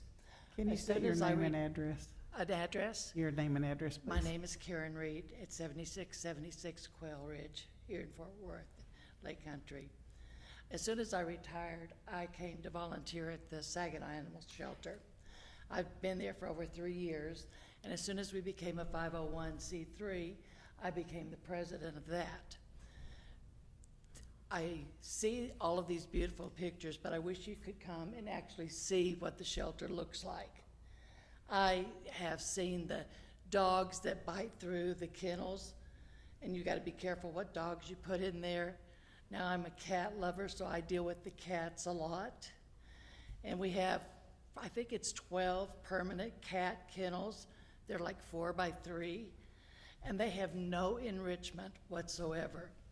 I mean, I give them toys every time I'm there, and they love the toys, but they get so depressed when there's no place they can get out and play. And when we've got those big, the ones that are there, one day I came in and we had added 4 more temporary kennels because we had so many cats there that we couldn't take them in the ones that we had. And now it's kitten season. I think my numbers are right, but we'd have to ask Jose. We had 49 cats and only 6 were adults. And if you try to clean a kennel with 6 kittens in it, where there's a 3-foot partition and then a 1-foot partition, you get 2 of those kittens in the one and 3 more come out. It's really a lot of fun. And then you're cleaning those kennels and something just breaks off. And you can't fix it because there's not money to replace those kennels. And we've got the food bowls for the kittens or the cats and the dogs. And so to do dishes, you go to the end of the quarantine where the dogs are, and there's this little bitty room that you do dishes in. And if you don't do dishes about every 2 days, you're gonna run out of dishes. But you say, well, go buy some more. Well, you can't go buy some more because there's budget constraints. And if you did buy more, where are you going to put them? We've got a cabinet about this big, and it's got probably 6 or 8 shelves in there.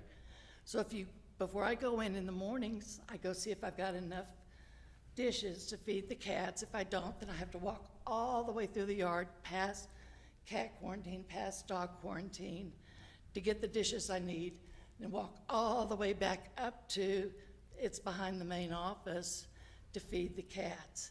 And then before I use a water bowl, I've got to put it up to the light to make sure there's no holes in it. Because if there's holes in it, I'm just going to flood the kennel.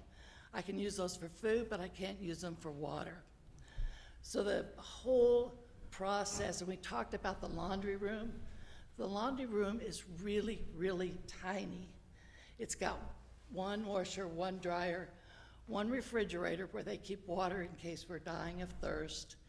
There's a microwave back there, and there's a shelf for laundry. That's it. You can't really get 2 people in there. And when the laundry starts stacking up, you can walk out that door, walk out to the outside, and that's where the dirty laundry is.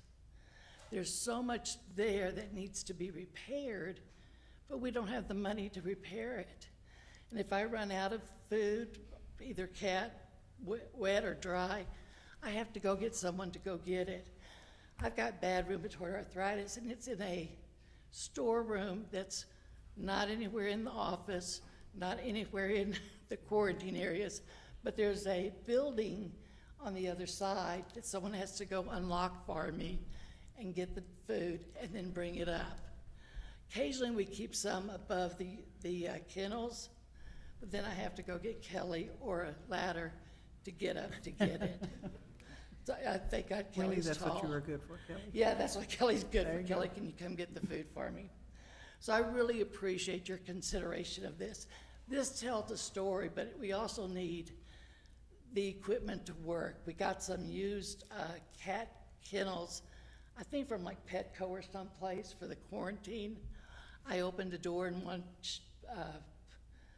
hook fell off. Well, again, you just kind of repair it and shut it and hope the cats don't get out. Occasionally they do, but not often. We've got them secure. So any consideration would be appreciated. Thank you. And we have Joe Stout.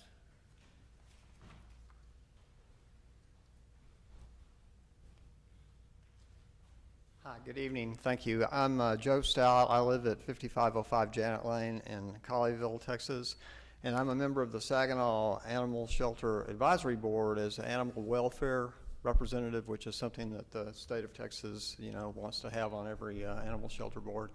I just want to commend the city council and the city staff for looking at this and, commissioning this study that was done, and it's really excellent, and I got the opportunity to be part of the workshop that we did on it, and Heather and her team did a wonderful job, and echo something that Heather said. I think that Jose and his staff are doing a fantastic job with the limitations of the facility they have now, and I've seen many other cities, get new shelters, and things just get better. You get more adoptions. I mean, it's just all around a good thing. And in today's age, today's world, citizens really expect that cities will put more emphasis on humane treatment and sheltering of animals, and as my wife always says, the voiceless animals, we have to look out for them because, they can't look out for themselves. And I think it can really be a big asset to Saginaw's vision and values to consider, seriously consider improving that shelter and investing in the future. And I think it will help your city as you grow, and it'll help you attract people because, believe it or not, a lot of young people now, they wonder how cities treat animals when they're going to move there and how they accommodate them. So anyway, commend you all for looking at this, and thank you. I got a question. I'm glad to see you here on the advisory committee because it should be all important to all of us reporting. So, what's the general? I noticed I did ask that specific question if this was voted on and given thumbs up by the advisory committee, because most committees, when stuff like this comes, like either through the beautification committee or the parks or the zoning committee, something like this, the committee would actually give it their blessing before it come to us. And so now, since you're here and you're on that committee, what has the overall committee been shown this, and what's their viewpoints? Well, we really did a deep dive on what shelters need and what the state of the art is in animal sheltering when we had the workshop, and I learned a lot from it. There's big differences in how you accommodate dogs and cats, but that have a lot to do with their behaviors and how they spend their time. So it's very interesting. But I think our input was more in that part of the process, and the consultant here brought some recommendations, and that's what they are. They're recommendations for the city and the city council to consider. Yeah, 'cause I know when the council, when the committee was put together, it's experts. I know that you're in the field, and I know, like myself, I'm not in that field, so I really depend upon the committee and stuff to kind of guide me in the right direction. That's how come I originally asked the question. That's how come I'm asking this, is because I depend upon that to make sure that the people whose say it's not totally tied to it, but it's got experience in that area. So I know that you've Yeah. got a veterinarian, somebody to the thing, so you got this broad in that committee, so that's where you see me asking that. Yeah, well, thank you. And by the way, there are several members of the advisory committee here, you know, today, so.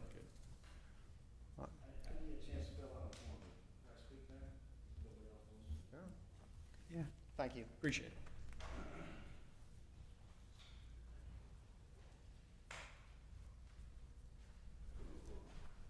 Hi, John Pete, 4906, I'm sorry, 644 Fox Run Trail here in Saginaw. I got asked to be on the animals board last year, and I got a chance to get acquainted with the operations and everything. And y'all definitely need to give them more space, better living conditions for the dogs, and a better working environment, okay? With the options that presented to them, that's up for y'all to decide, and the voters are gonna probably end up doing it too. But this needs some attention, it really does. And I'll say it like this, I love people, I like animals, I like my money. I mean, no, I'm not, you don't, but there's no free money. It's gonna come to the voters. And somewhere there's gonna be some of a compromise to get it done, but they've been working with so much for so long with so little, they're doing practically everything with nothing. So it needs to get done. Thanks. This timeline of dates that we were given, in case we do want to call for a bond election, I just wanted to remind everybody on the council, if we do want to try to have a bond election for that November meeting, we would have to vote on that at our next meeting. So I don't know what the council wants to do about that, but that would have to be voted on to call that election at our next meeting. And that would take place in the November election. You don't have any property yet, so it's kind of a moot point. How big That is- was another question I had, you know, what is the, you know, how much of this do we have to have figured out? Because we have till November. Is it feasible that we could have these unknown parts figured out in order to know how much that bond election should be for? That, I'm glad you reminded me of that. That was another question I had. I think the biggest question is where are you gonna put it?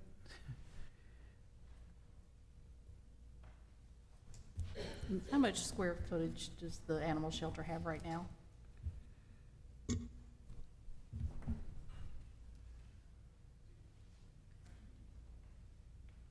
I don't know precisely, but I would say it's probably about a quarter of what we're proposing. However, one has to consider that the animal shelter basically has exterior circulation, i.e. people are walking around outside and there's stuff stored everywhere outside. So, and there are also makeshift buildings, like a lot of sheds and so on. So when you added it up, it might be about half the size of what we're proposing. I think we need to wait until the May election for this. Yeah. There's too much homework that needs to be done with the land. I think we need to explore resources for grants and foundations and see if we can get some money. Because we could go to bond in November and find out we're $1 million short. Where are we gonna find the money? Yeah. Well, the first thing is we gotta have a place to build it. Mm-hmm. It doesn't do no good to get the building if you can't put it down somewhere, so I think we need to do a little more homework. Yeah, I think that's probably I agree, but we need to give Gabe and his team direction. Yes, we do. Well, I think the biggest thing was you're gonna have to find some place for us to put it. Or another building or something that we can redo, whatever. Any I mean, developers coming in that could donate property for this? Or a development come in and put a window side or something, to help out a little bit. Yep. We can certainly ask. I agree with Councilmember Fellegui. And I think, when you bring up bond proposition, our job as staff is just to provide the information. Right. And to the extent that you eliminate the unknowns, that will help voters be informed. So, agree with everyone's comments. Definitely need a site. It would probably be good to have our presenter showed some conceptual drawings, because people are visual. Well, what's it going to look like? It's hard to, sort of visualize. So I completely agree with the homework aspect.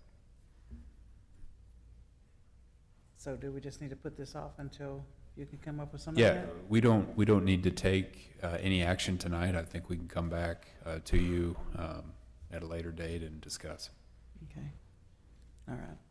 Do we still have the intern that's got some grant experience? I'd confirm with Randy, yeah.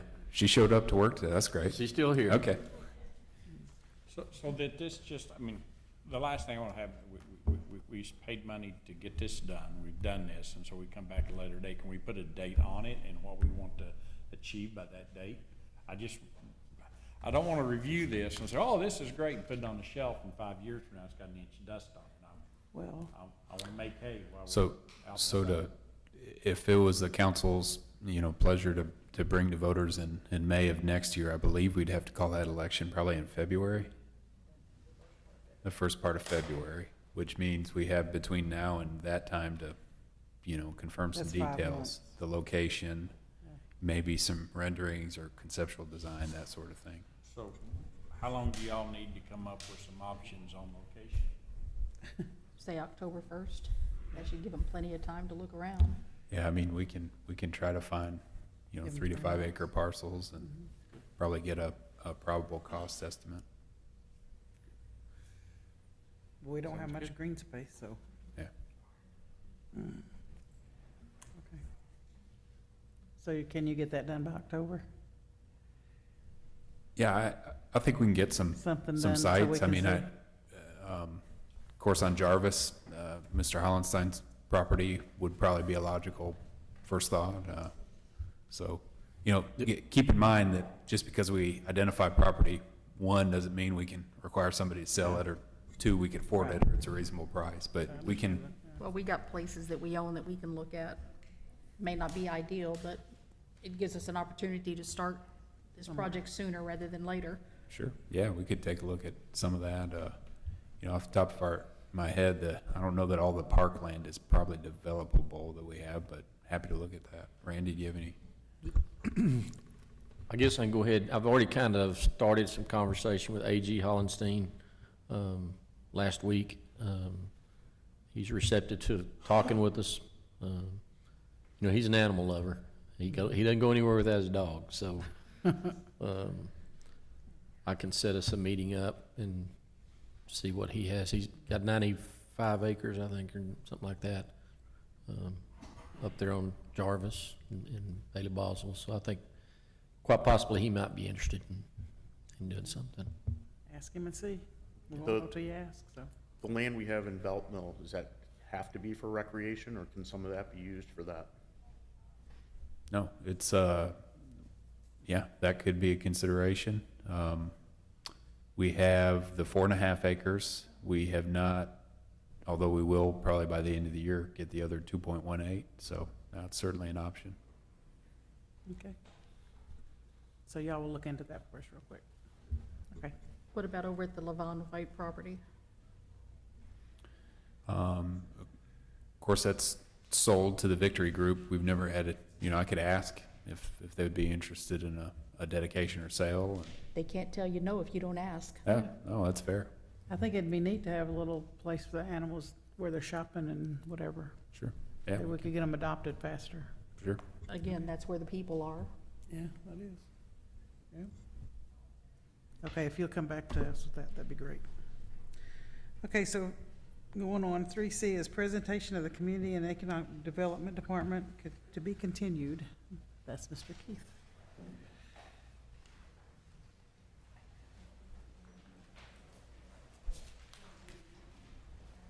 Well, now we know who loved us. All the animal lovers are leaving. Guess we should have saved that for the end. Do what? Should have saved that for the end. Yeah. Thank you, guys.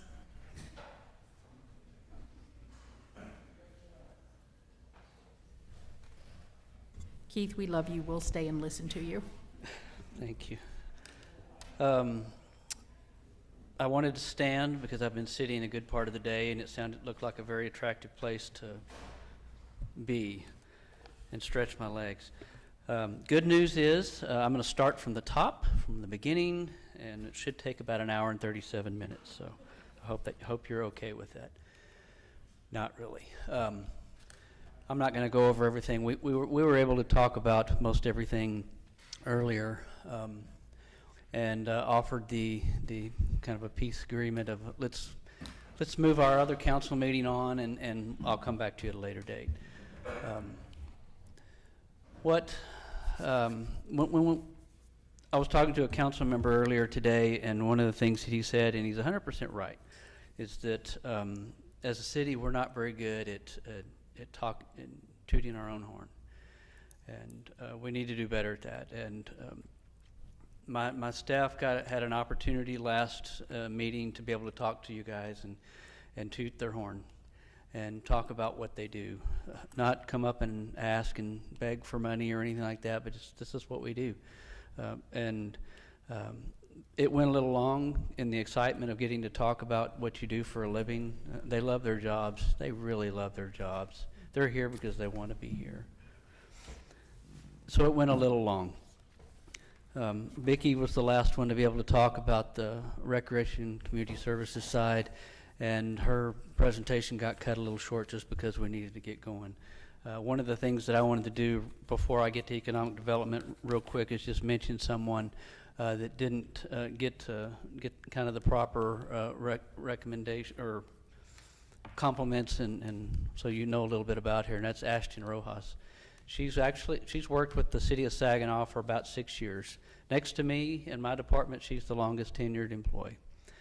She worked as part-time customer service associate for about 5 years, and last year as a recreation services coordinator. She's definitely a team player. She helps out. She does anything we need her to do. With her experience, I love experience and people with experience. She's able to train our customer service associates and the new ones that we've had on our system and how we do things, and she does a very good job. She manages our facility rentals, manages the front desk area, helps patrons just like the part-time assistants do. She's our janitorial crew liaison with our crew, makes informational signs, and one of the things we started probably 18 years ago was our Angel Tree program. It's not technically an Angel Tree because we're not affiliated with the Angel Tree, but we wanted to do something like that, and we started partnering with our school district, and she manages this program that takes care of kids within our school district that are in need. Moving along, an hour and 33 minutes left. I wanted to talk about just some of the other things we do before I get to economic development. Is we do manage the janitorial services contract for the city. We have for about probably 18 years, something like that, 19 years. We assist other departments with various needs. I put this up here just because I want you to see it, and I want to overly emphasize this, is that we're a team. Everyone in this room, in this dais, we're a team. We work together. We don't work against each other. It's not me, it's not you, it's us. We work together. That's the way we do it, and that's the way we should do it. One of the things we do is in the departments, we produce an employee newsletter. It started out years ago as more of a wellness. I was the wellness coordinator for I don't know how many years. I've lost count. But it started out as a wellness newsletter, and just talking to staff over the years, things that they were asking about, things that they wanted were things, of course, about wellness, but also about leadership, professional development, and things like that. So it's kind of morphed into, it's grown into providing other information on there. Eagle Scouts, Boy Scouts, Girl Scouts, I can't tell you how many of those I've done, the projects that they do. I work with, I'm the liaison for the Keep Saginaw Beautiful Committee, and we also manage our Adopt a Spot program. There's a lot of other things. We don't have time other than the hour and 30 minutes that we have left. Can I stretch that a minute? Sure. Back on your scout projects that they have. We don't have signs out depicting what those projects are. That would be nice, if they 'cause there's adopt a lot spot, of we them. do. Yeah, but like the community garden, there's several things over at the animal shelter that the scouts have done. I think it'd be great publicity for the We city. can do that, certainly. Okay, that's my minute. Thank you.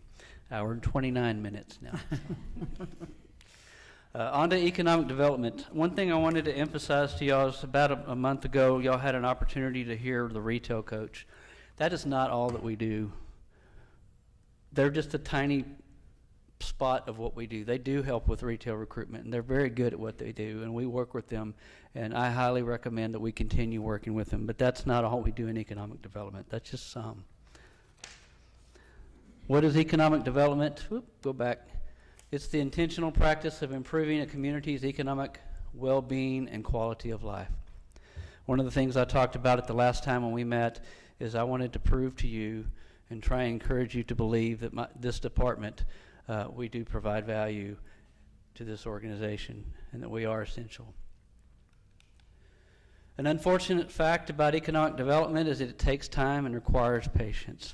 It's not I'll hypothetically say Council Member Falegi says, hey Keith, I want this restaurant here. And then I get on the phone and call that restaurant and say, hey, we want you here. And then tomorrow they start building. It doesn't work that way. Man, I wish it did. It would be great if it did. It'd make my job a lot easier. It just takes time. Anytime you see developments in our city, or for example, developments in other cities, that started a minimum. Whenever they open up, that started a minimum 2 years prior to that. It's not a snap your finger thing and it happens. It just takes time. Redevelopment is generally longer. The two most important things that I do is I build relationships with people. My job as a leader in economic development is to build relationships with land developers, CEOs, site selectors, commercial real estate professionals, business officials, landowners, elected officials, the school districts, city staff, and most importantly, the citizens of Saginaw. That's my job. That's my job. The second part of my job is to listen to what other people say. It's not about me. I can build you a really cool city, but I don't want to do that. I want you to tell me what you want. Our citizens have spoken to us numerous times, and how they've spoken to me is that we've done citizen surveys, and we've asked them, what do you want? You tell me what you want. You give me names, you give me types, you tell me what you want. And I took that survey, and that's my game plan, and that's where that helps me move forward to help provide what it is that they want. You can't run this city, at least in economic development, like any other city, because every city's different. An example is if I was economic development here in Saginaw, and I went to Parker, Colorado, and wanted to be the economic development director there, it's going to be different because they're different and they have different needs, they have different wishes. There's some things that are the same, but it's different. It's not cookie cutter. Our citizens have different wishes than the citizens of Parker, Colorado.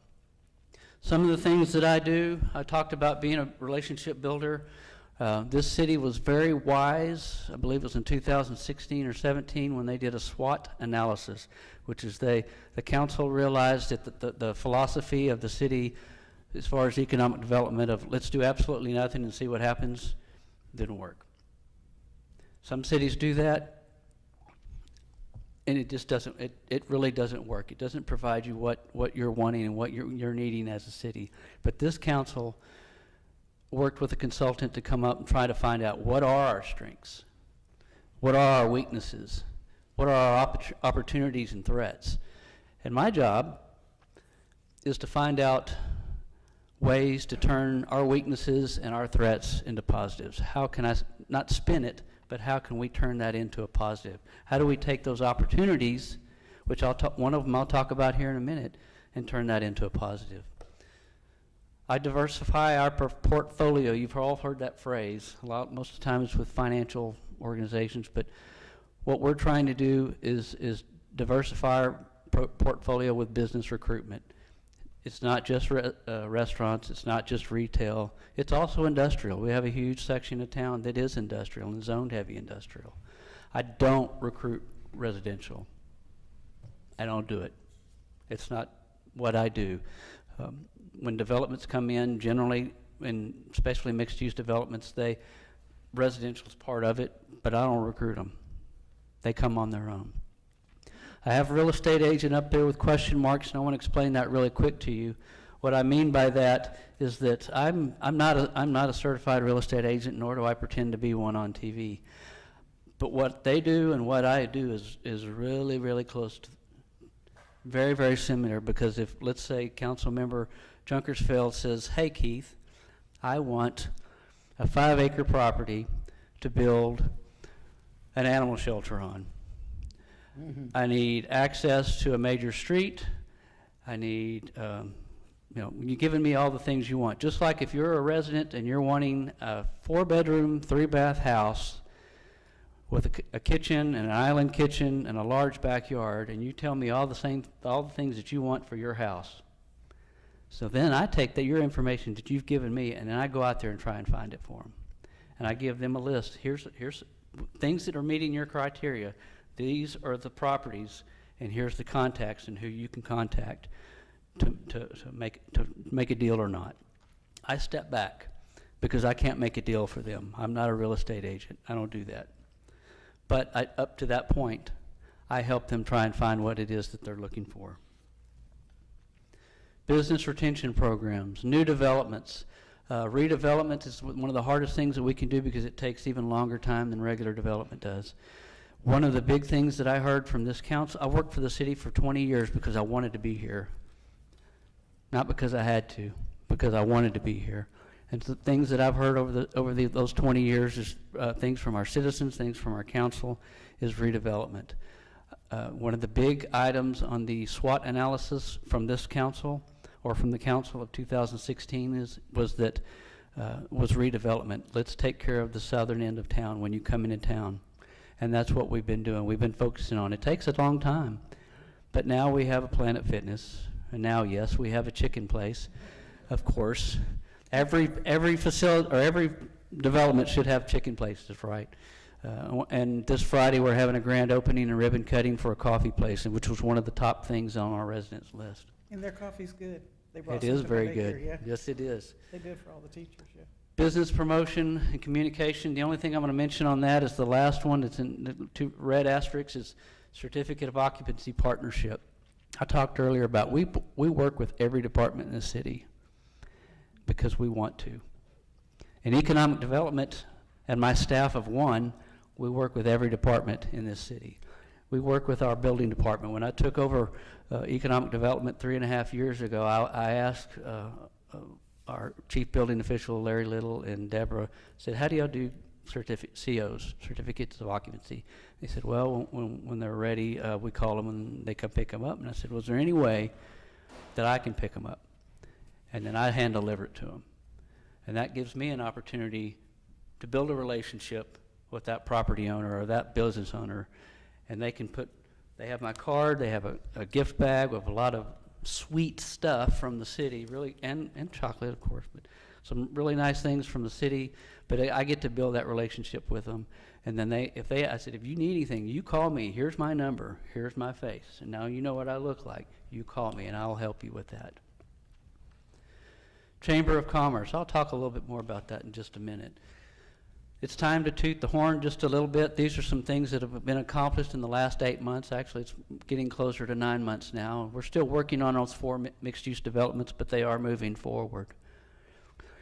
The next one, sale and development of Globe Aviation Site. This is the big thing, and this is something that we should be celebrating. That property has been vacant for 25, 30 years. Why? Because nobody wants to mess with it. Why? Because there's concrete that thick. It's stayed vacant for the last 25 to 30 years. And had we not approached the Victory Development Group when they were looking at buying the property to the north, and when they eventually bought that property, Levon White property, I approached them and said, hey, there's this property. I want you to take a look at it. Just consider this property. And then, well, it's pretty ugly. I said, yes, it is. You're correct. But you're going to build this beautiful facility. You're going to build this 78 plus acres with restaurants and retail, and this is going to be a very a very highlight of this city. Do you want them to look out the restaurant window and see that? They said, we'll take a look at it. They did their due diligence, and by God, they bought it. And now they plan a development in the commercial, which is wonderful. That's something we should celebrate. The next thing we should celebrate is Miller Milling expansion. This is big. It's a project that was working on for about 18 months, talking to the folks at Miller Milling. They had an opportunity to expand. They asked if we'd be interested, and we're like, heck yeah, let's do it. They already worked with us. They went through their process of elimination, talking with their folks, and they narrowed it down to between us and a community in Alabama. Fortunately, they selected the city of Saginaw. This is a big deal for us because what it's going to do is make it the third largest flower capacity in the United States and the largest in the state of Texas. The other big thing about it is they already own the property. And you have vacant land with nothing on it, bringing in minimal property value. And they're going to build a multi-million-dollar facility on top of it. Tax dollars. That's something we should celebrate. Redevelopment, we talked about that, talked a little bit about that earlier. Local favorite I'll get to in a minute. The increased sales tax revenues, I want you to see the very top one. Through May of this year, we've received, I can't see that well, but it's $5,259,000 and some change through 8 months. You compare that to last year, it's almost $400,000 more this year than what we brought in last year during the same time. Now scroll to the bottom of the screen and you see the fiscal year 2017-2018 total revenues were $5,257,000.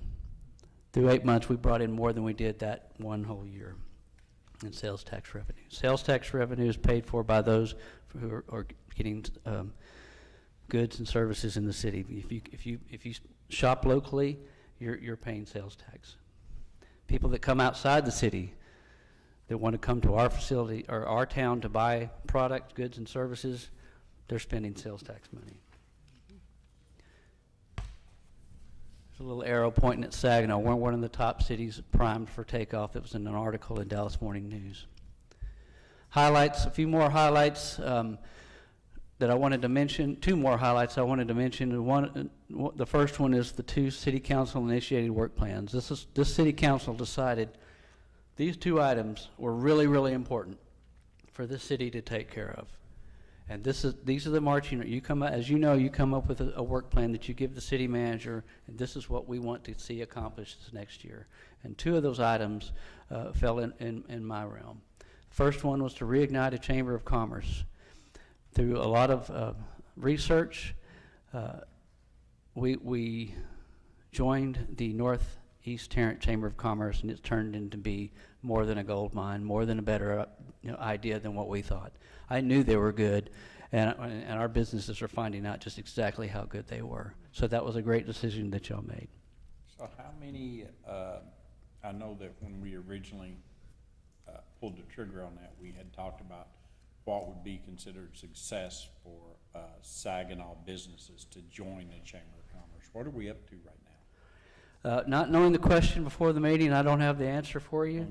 Okay. But I will tell you, if you this Friday at 3 o'clock, if you got nothing else to do, stop by the new 7 Brew Coffee. Usually, what we've done in the past, because we weren't part of a chamber, is I managed ribbon cuttings and grand openings and groundbreakings. And I did one just not that long ago with Athenium Cider. But I thought, you know what? They're really good at what they do. Let's let them do what they do. So they're going to be managing the ribbon cutting, and you'll see exactly all that they provide. You know, our Synergy Saginaw, which is Saginaw businesses meeting together for business networking. We started that, I want to say May. I think it was in May. And we averaged anywhere from 24 to 32 people every week. And they're Saginaw businesses. Can you send me an email on that? Because my calendar's pretty open Friday, so I could probably actually. You betcha. I bet you get free coffee, too. I'm going to be well, there. send They it got to good me, too. Where do we stand on getting our the Northwest facility for the Chamber of Commerce? They're still working on that because one of the things that, as they promised that they wanted to do is our chamber failed several years ago, as you know. The Northwest Chamber failed a few years ago, as I think you know. Their plan is, and they're talking, they're having great conversations with the school district. They're having excellent conversations with TCC because they're already, that's one of their partner groups in the Northeast Tarrant, in the Tarrant County College Northeast Campus. There we go. Got it out. That's one of their big partners, and we're working with them. And they're also starting to work with Lake Worth to incorporate them. But their plan is to open a satellite office in Saginaw. I'll get to a quick thing here in just a minute that'll talk about finding space. The other thing is the fire station property. One of the things that you asked for is you asked for a in singular. You asked for a destination restaurant, no S, or an entertainment property or venue, no S, singular. And what we came back to you with is we found, working with Retail Coach and talking with a number of CEOs in restaurant development groups, is a property that, or a development that this city council approved, was to build 3 restaurants, an outdoor entertainment area, and a concert venue or a concert stage. You're getting 4 things when you are only asking for 1. The other thing I wanted to mention, which I think it's really big and we should celebrate, is I was contacted by, I think all of you are familiar with Texas Municipal League. I was contacted by them to write an article about that same development, about local favorite development. And it was produced in their May 2023 newsletter. That's pretty big. That's a big deal. It's also a big deal because it gives us a lot of positive publicity in a major magazine. The second thing about TML is they contacted me and said, I want you to write another article, and this is on our building improvement grant program, which we did, which came out in the very next month in June 2023. And I challenge you to look at the front cover and see if you recognize the business on the front cover of Texas Town and City. That's a Saginaw business. I know them well. Julian Lambert, professional photography, on the front page of the magazine. Skipping along, because I think we still have 47 minutes left. The bottom line is we do provide value. By department as a whole, we do provide value to our residents. We do provide value to this organization. We are essential. Now, to talk about my staff. This is going to sound kind of weird, but I don't care that much about myself. I care more about my staff, and I want to take care of my staff. We were asked earlier in the year about doing salary surveys, and so I did that and selected 6 different cities: Colleyville, Bedford, Hearst, Watauga, Burleson, and Haltom City.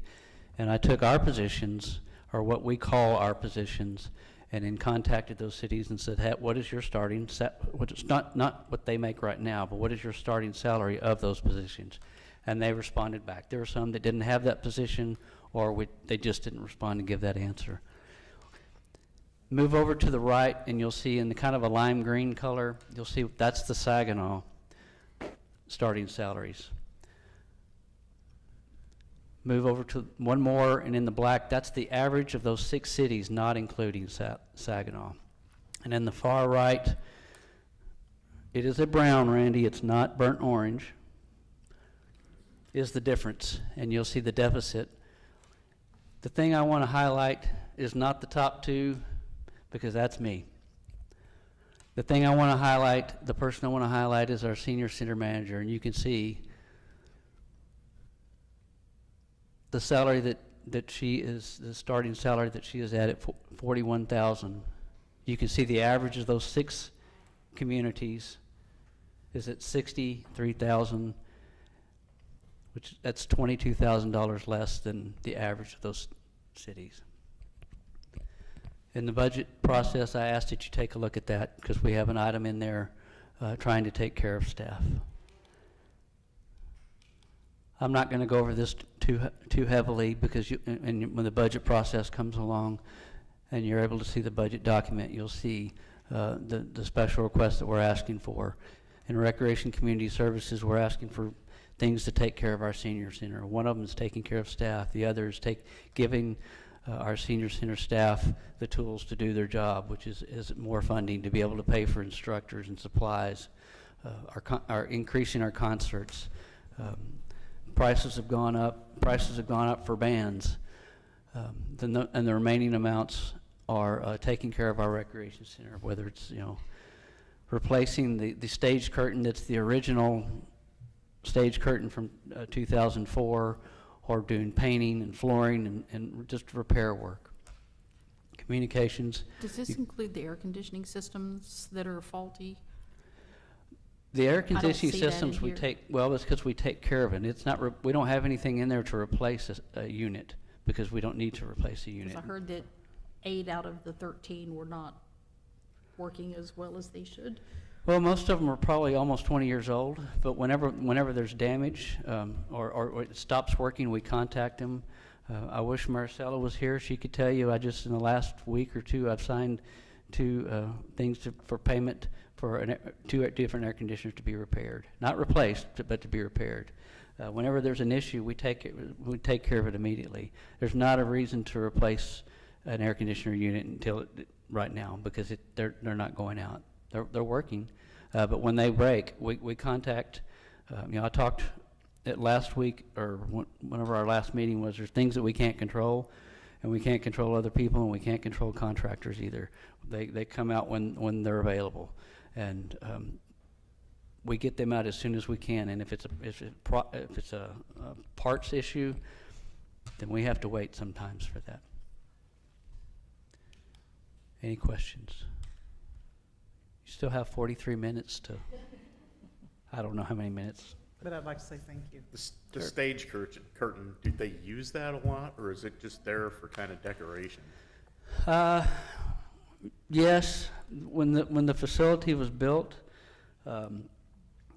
it was built to have a stage for some of the program, or one of the programs, a dance class that we had.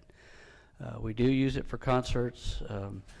We do use it for because, especially right now, where for summer camp, our senior center, the new senior center is going to be built, but it's not going to be for another 2-3 years before it's opened up. And as you're aware, our senior center has moved their operations into our 2 largest classrooms at the rec center. So that limits the size that we can have our summer camp. That reduces the amount. But still, we have to find a place to put them, because we also have to open up the gym for our residents to come and play basketball. So there are times when they're all bundled up on, not bundled, but they're all gathered up on stage to be used as a classroom. And the stage curtain, in a sense, acts as a wall.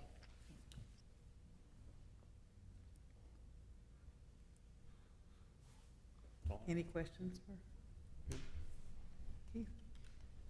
Appreciate it. You bet. Thank you, sir. Thank you. Appreciate you all. Okay, so now we're on 5B, the budget workshop. That's Ms. Kim.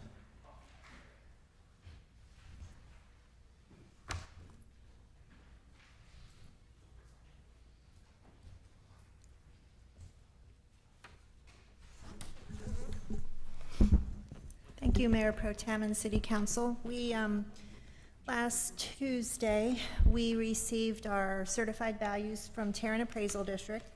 And so we need those in order to do our calculations for the tax rate. And so tonight, we're going to talk about 2 of the funds that have a funding source of ad valorem property tax tonight. That's general fund and debt service fund. And then we've got a few other small funds at the end here. So the proposed budget was revised and is now posted, and y'all have even more detailed documents at your spots. But the proposed budget is based on the voter approval rate. The proposed rate is less than the current tax rate, and we'll talk about that a little bit more, because values went up. That's not to say that we'll pay less in taxes, but it's that the rate is less. The proposed rate is also less than the de minimis tax rate. So about 1/3 of our general fund revenues is ad valorem property tax. About another third is sales tax. And as Keith was just mentioning, sales tax remains really strong. We have estimated for next year about 11% over our current adopted rate. And this next comment, it just reiterates what Keith just said, that year to date, from this year to last year, we're up 8%. And so we're estimating continued strong sales tax. Our franchise fees, we're estimating up about 1%. That has to do with several things. We have more customers coming in as far as garbage customers, so we're going to have some franchise fee increase for that. And then also gas and electric. With our extreme weather conditions, we're pretty certain that we'll have increased franchise fees for Atmos and Encore as well. On the other side of things, court fines and fees, we're estimating to be down, but a little bit better than the current year. And the hope is that as our officers are trained and get through the program and the field training, that we'll be able to spend more time in traffic enforcement, and hopefully we'll see stronger collections in that area. We also are estimating the recreation fees to be about the same as the current year. It's been down the last few years, as Keith had just mentioned. There's limited space to do some of the programs that bring in revenues because those spaces are currently being used by the senior center. But we still, we're estimating to be about the same next year as we are in the current year. Building permits and fees, we think will be a little bit higher next year just because of the developments that we know are coming in, and we have fewer developer agreements. Some of the fees were waived in the current year, so they weren't as strong as what we think they might have been seeing this development happen, but next year we think they'll be stronger.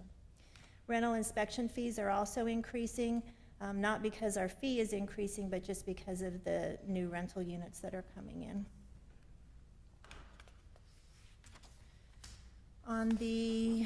So a few more, we don't anticipate getting the Tarrant County 911 grants this current year. I think it was about $20,000 that we received. We won't be receiving those next year.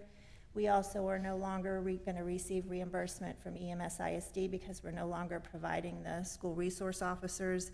The 3 school resource officers are now funded out of general fund and are functioning as patrol officers full-time. And then the other big revenue increase are interest earnings. That's just a function of our increased interest rates.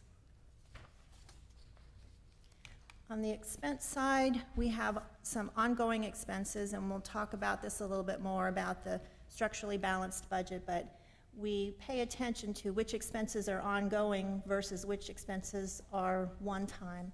So I'm going to mention the ongoing expenses now. The proposed budget includes the pay plan increase of 10%. So that's for all regular full-time positions, and then an additional 3% step increase for public safety, for all of those other than that are currently at the top of the step, which there are just a handful, and police and fire that are at the maximum. So they would get the 10%, but not the additional 3%. The 10% also would be applied to the seasonal part-time budget. And then it also includes a regular part-time increase for regular part-time positions up to $15 if they're not currently making $15, or if they are at $15 an hour, they would get the 10% increase. So that's what's currently included in the proposed budget. So I get one. So the 3% step increase, right, for public safety only is, and I don't know if we got that information.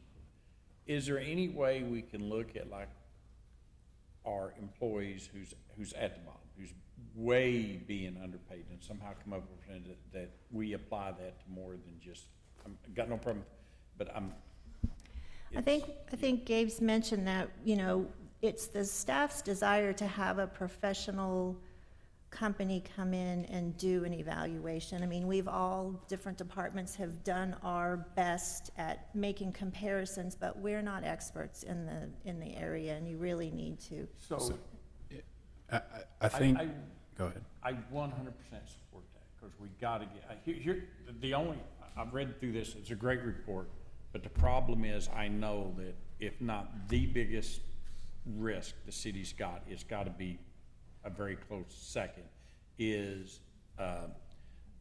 two parts. One, we're not paying our employees what the market will bear. And in some cases, you've seen just the thing before, $20,000 differential. The second part is we have no plan to fix that. And part of that plan is to understand where we're at. And so if it takes going outside, I mean, because we're not experts, definitely, then what does it take from the council for us to get that? Then the second part is I feel we need to update the employee handbook specifically to this, to look at the spans and to fix that, and put in there, or however it takes your day, that the city has to follow the plan, so that we don't get back into this shape again. So those are two things, and that's what's got me worried about this, is that the biggest risk thing we've gotten to see, we've talked about this now, I've been on council 2 years, we've talked about it for 2 years, and nobody's ever given me the information to where I can say, boy, we can fix this, So if that's what it takes,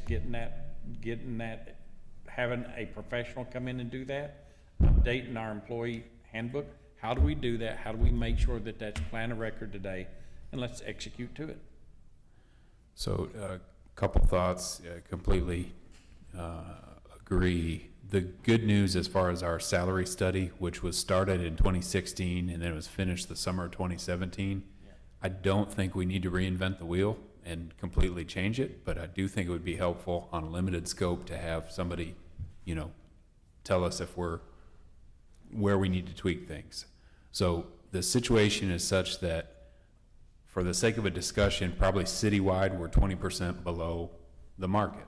And the way we make a meaningful change is to bring everybody up. So I think Melanie has had some discussions with a firm that could do some a la carte type things. So again, we don't need to rewrite every job description, but they can pretty well pull that information together. And to your point, as far as the personnel policy, I think it'd be helpful both for staff as well as future recruitment to have an amendment or something to our personnel policy that says we're going to commit to doing a market study every however often you deem, 5 years, let's say, that we understand we have to keep pace with cost of living adjustments, and then for public safety that we have to do step adjustments, because I think you all have heard the previous presentations, but we've got 7 patrol vacancies, 2 firefighters, hopefully not anymore. It's difficult and competitive, so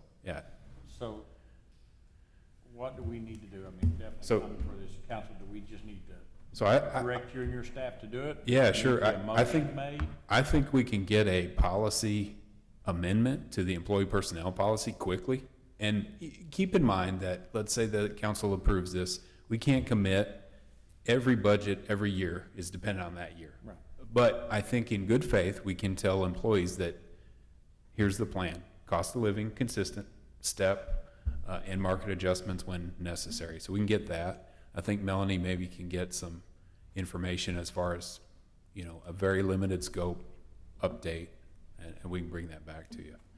So what do you all think of this?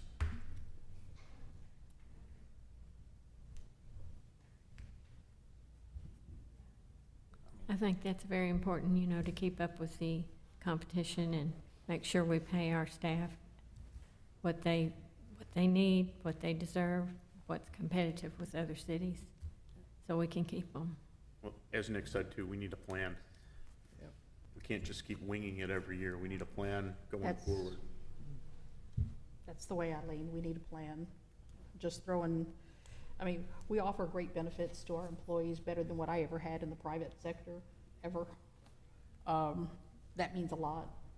That also needs to be calculated into this equation as well. Because if they leave and go somewhere else, they're not gonna be able to get that type of, coverage. I think we So should, it's just, I think we need a should, plan. I think we should limit the scope to salary. When you get into benefits, that's certainly a broader scope. I will tell you, and we can get our benefits broker here, but, and thankfully, good news, we've got a rate reduction in employee health insurance costs, but our benefits are not out of line with the market in our competing cities. They're right there with them. Yes, I have found that cities pretty much follow the same path. Cities are, in general, a very good place to work, and they do have very good benefits. And our city is really no different than the others, so. So is that enough of what we talked about here? Yeah, absolutely. I think we can get a scope for assessment and get a draft, resolution or policy amendment to you, maybe the next council meeting even. Okay, so as Gabe mentioned, and Melanie's going to talk about it after this, this item on the agenda, we had good news as far as health and dental insurance savings, so we're going to see some savings in that area. We get our property liability and workers' compensation insurance through Texas Municipal League, and that is increasing this year, both property liability and workers' compensation. We've got some increasing expenses in the training area. A lot of this has to do with new people, new people getting trained and in new positions. So, for example, in public services, with all of the vacancies, they're down to very limited employees that have a CDL, and so that takes some training, and so a lot of the costs related to training are to get people up to speed and to be able to do the jobs that they're hired to do. About a month ago, you approved the increased security for the network and the email, and so that is going to be an ongoing cost that we have to include. We've also included, and again, based on just reports that you received in the last month or so, we're increasing funding for building maintenance and pool maintenance, which is much needed. The charge that we have to pay Tarrant Appraisal District for the appraisal, property appraisals is increasing next year. We also have an increase for mowing contracts. The Employee Assistance Program, again, that's something that was just added, it has an ongoing expense to it. Fort Worth is going to increase the they charge us for our citizens who use the hazardous waste disposal, so that's going to go up slightly, as is janitorial, but not necessarily the cost so much, but we've added the fire station, which is going to increase our monthly cost for that. There's a $7,000 subsidy that was requested by MedStar, that's included, and I've cautiously decreased our fuel estimate. Just as I did that, fuel's going back up, but I'm still feeling pretty comfortable. I'll keep an eye on it, but I'm feeling pretty comfortable based on our usage as well as price. So as I mentioned before, we have, these are the ongoing expenses that are already either been approved by you or just ongoing for regular operations. But as part of the budget process, then each department asks for, we call them special requests, and those special requests are either categorized as ongoing or one-time, and it makes a difference. So Jennifer Garrett, our finance manager, is going to go over the special requests. Do you want the clicker, or you want me to? No, that's okay. It won't take too long. Okay. So on the first slide, it's going to be the special request for ongoing expenses. And in your binders too, you'll find more of a detailed description under each department. Some of these include like the police department wellness incentive. There is a planning and work order tracking software. Some of this funding will come from general fund, some from the enterprise fund. And it's an annual subscription to streamline work orders and how they're sent out and tracked. It also allows citizens to like an online portal to submit issues like with photos and locations as well. As Keith mentioned earlier, there's some senior center funding on here, one for the senior center manager reclassification, and then also a citizen engagement supplies. And I'm gonna go to the next slide. I got a quick question. Sure. With the construction going on in Knowles for the next year, could we put off the holiday decoration for a year, save 25 grand? People aren't gonna be able to drive past it. Don't The look at me. 25,000 is not for another display, it's just for the annual cost of replacing bulbs or making, but, I mean. So I know every year we seem to spend about 25 grand on something new, so I thought that's where it was coming But from. that's from the Parks Board. Yeah, the Parks Board takes care of that. I don't think that the Knowles, we're gonna try to work around the holiday period so we can still have our displays down to the park.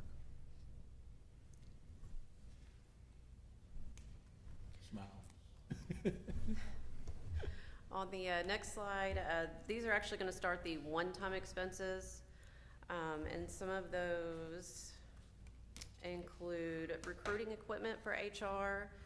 There's several items on here for the fire department, including replacing an arson and K-9 vehicle.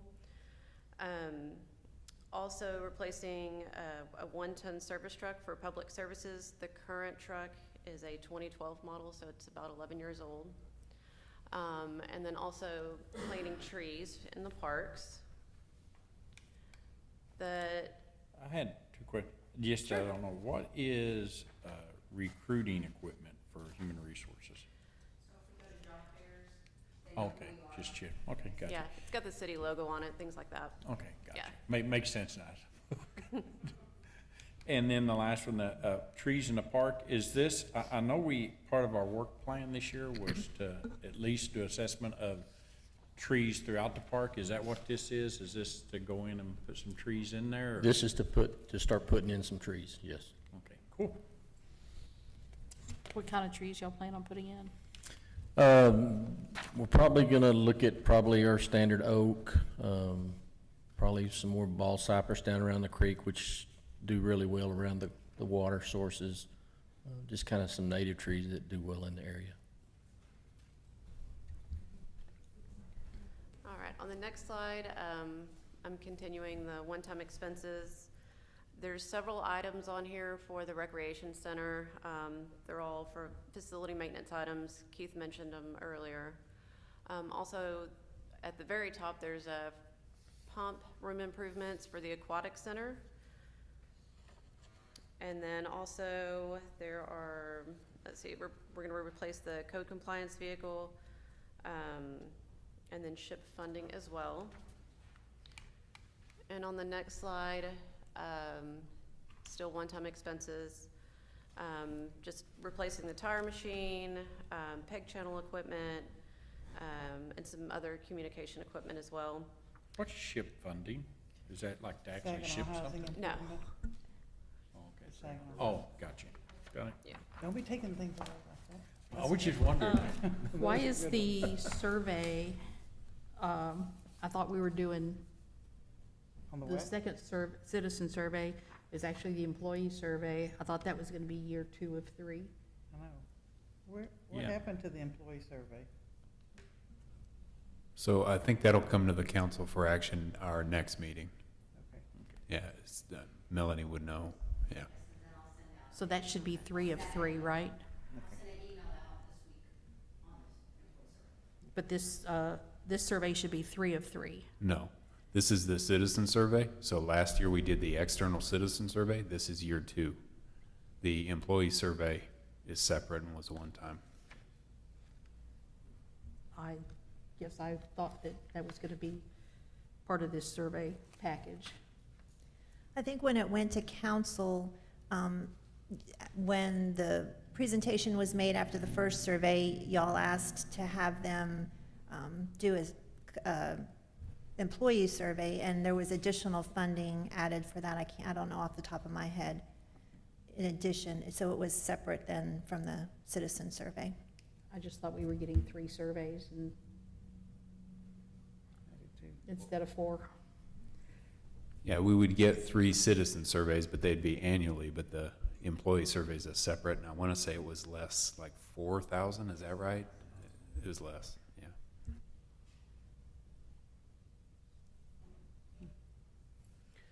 All I right, have so, a couple, sorry. no, go ahead, go ahead. The chief mechanic in training, is that for a position or is that just actual training? It's temporary, so okay. So we're gonna have to bring in somebody to train with Jeff, until he leaves in February. Oh, okay. What kind of mechanic do you need? Have you got anybody? We've tried to find some. He's looking for one that can Work on fire trucks? fire stuff trucks like that? is what we're looking for. Okay.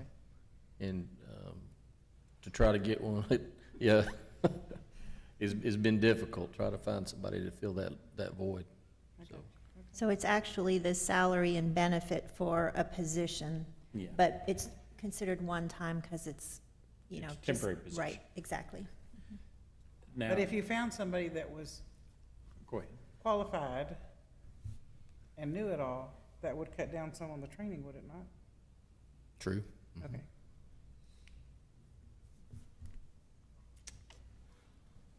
The next one is, on this PEG channel equipment, what can we expect out of that channel? How are we gonna utilize that?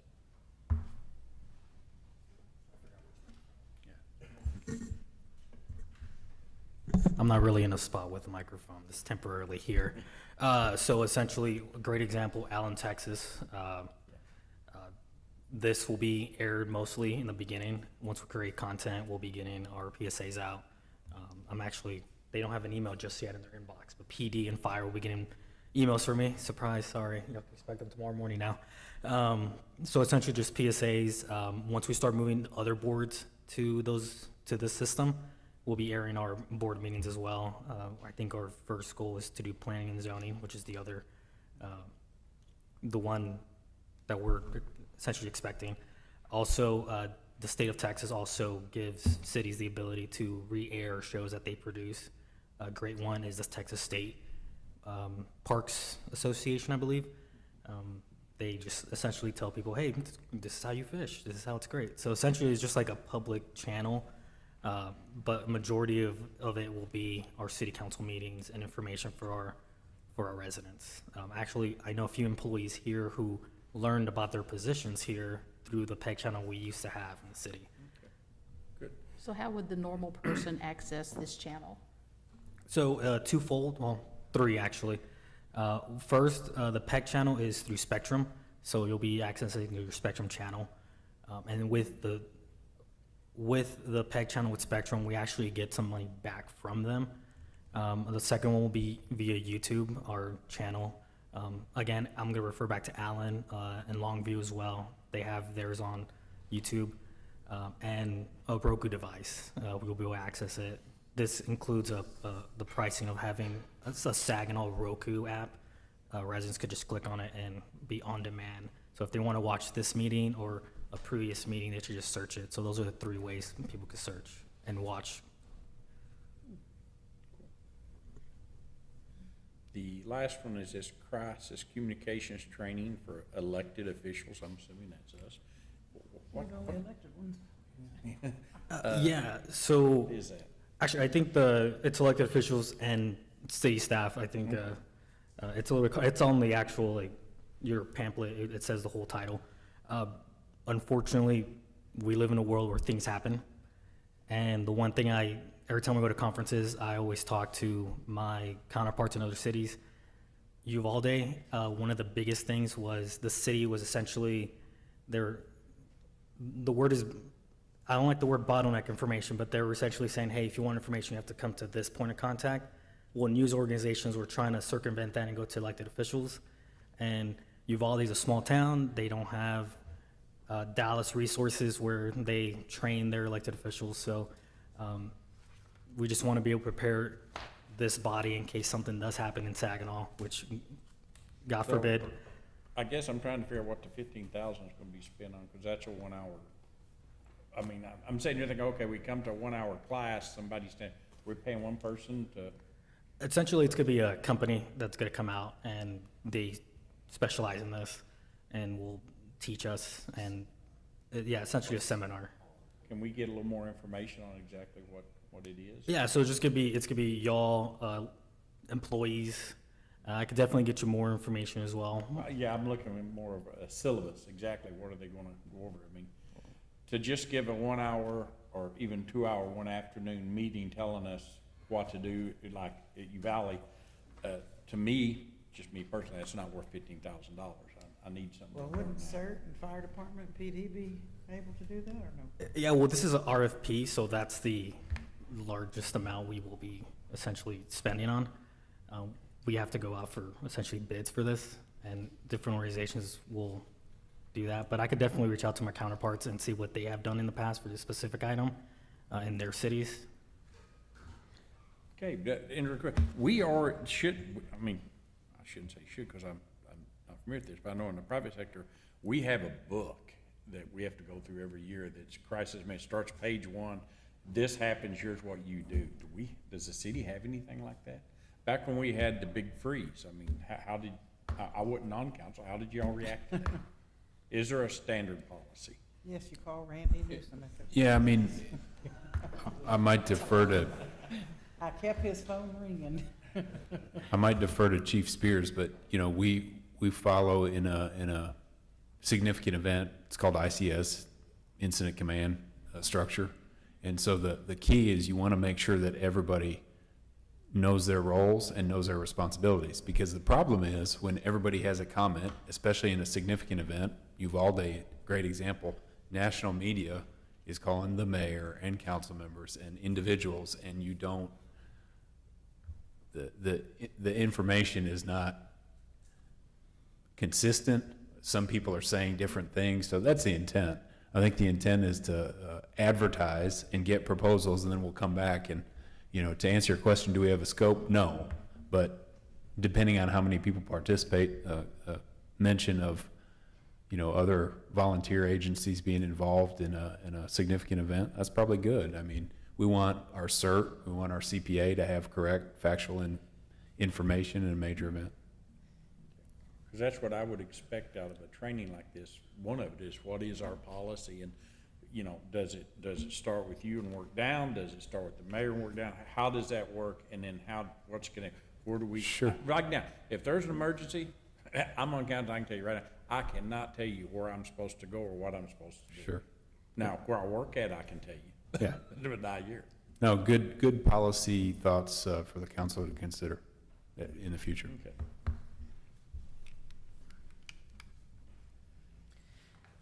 All right, so that's it for the special request on one-time expenses. The next slide is request for new positions that are not funded. As you can see here, there's 2 positions that were requested for fire department, 3 for police, 1 for the rec center, 1 for the library, 3 positions for the animal shelter, and then 1 for, I think it's gonna be communications, and it's for the part-time special events coordinator. And the total for the new positions requested was a little over $693,000. And the next slide are special requests that are not funded. The first one is a one-time expense, and it was for the shed completion for animal services for $40,000. And the 3 below that are ongoing expenses that are not funded. What are they doing to a shed for $40,000? It's the shed completion for animal services. It's been on. So the thought here is to hold off on that until we know what the long-term might be. And I believe there's are you aware, Randy? I think there's electrical maybe, or a panel. It's not just a prefab shed. Lee would know, but he's... Several years ago, we purchased a storage building to add on to the different buildings in the back, just because they needed a quarantine area. and we didn't have the funding to bring electrical and to properly insulate the facility and stock it what we needed at the time. So I'm guessing that's what that they're talking about. Is that same storage building? So I got Okay. back one. So for the fire, the one position, or one of the positions on the fire, the firefighter position, would that then get us whole? I know that we were literally short a position, so the guys were having to go out and they wasn't meeting kind of the standard of, I think you're supposed to. No, have that like would 3 or make all 5. 3 shifts equal staffing. Right now, it's 9, 9, and 8. 9, 9, 8. So this would make it equal then? Okay. Correct. Well, what we need to meet that that industry or the standard, right? That's what we're requesting, yes, sir. Okay, good. Just want to make sure. Appreciate it. All right. And I'm going to give it back to Kim now. Okay. So we talked a little bit about the structurally balanced budget, and I'm just going to reiterate it because I know sometimes it's a little confusing. We want to make sure that our ongoing revenues are meeting our ongoing expenses. If you look at the graphs here, traditionally we've had expenses being more than our revenues, and that's because we use fund balance, one-time revenues, for these one-time expenditures. So a lot of those special requests that were on the list that are one-time, it's okay to use fund balance for those items. But we wouldn't want to fund an additional position out of a one-time revenue source. We would want to fund that with an ongoing revenue source because we know that that expense is going to recur every year. So this is just a graphic representation of revenues and expenditures.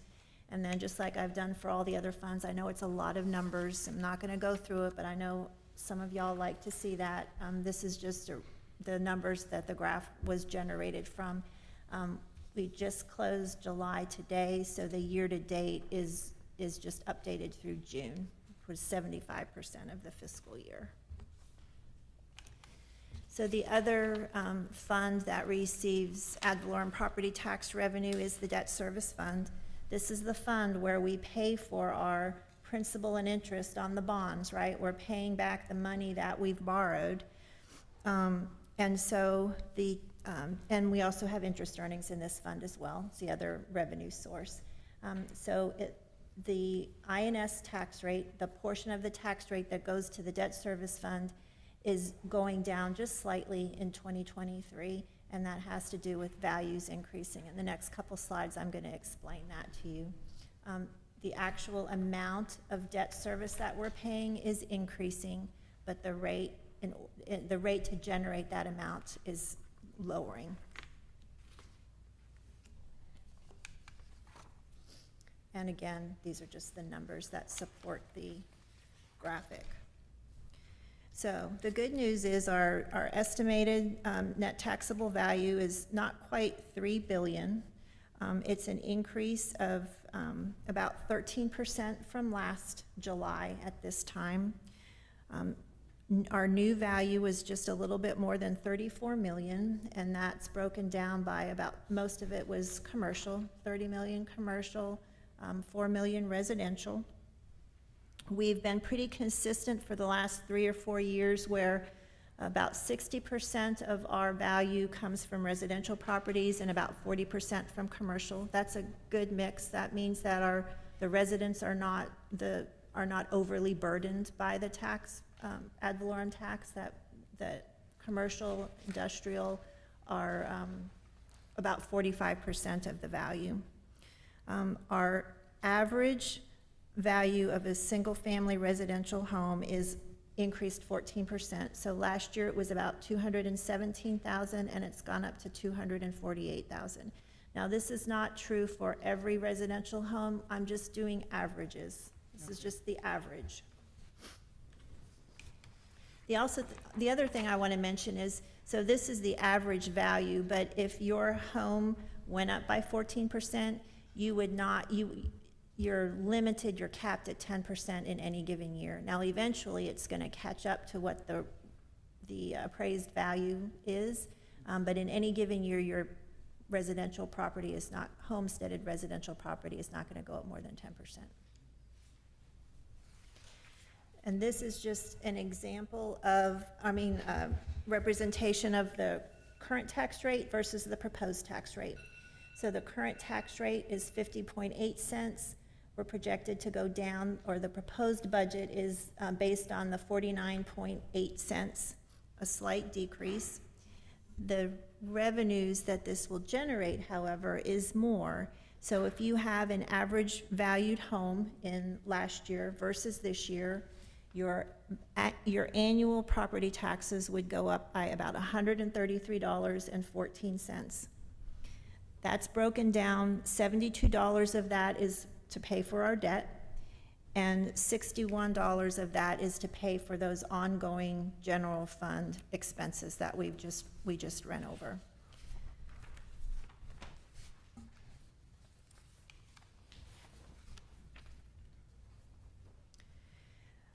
These are the rates that are required to be calculated by the state and that are to be presented to the city council. Our next item on the agenda, we're going to ask for a vote, but this is just a presentation to you. These are required to be calculated.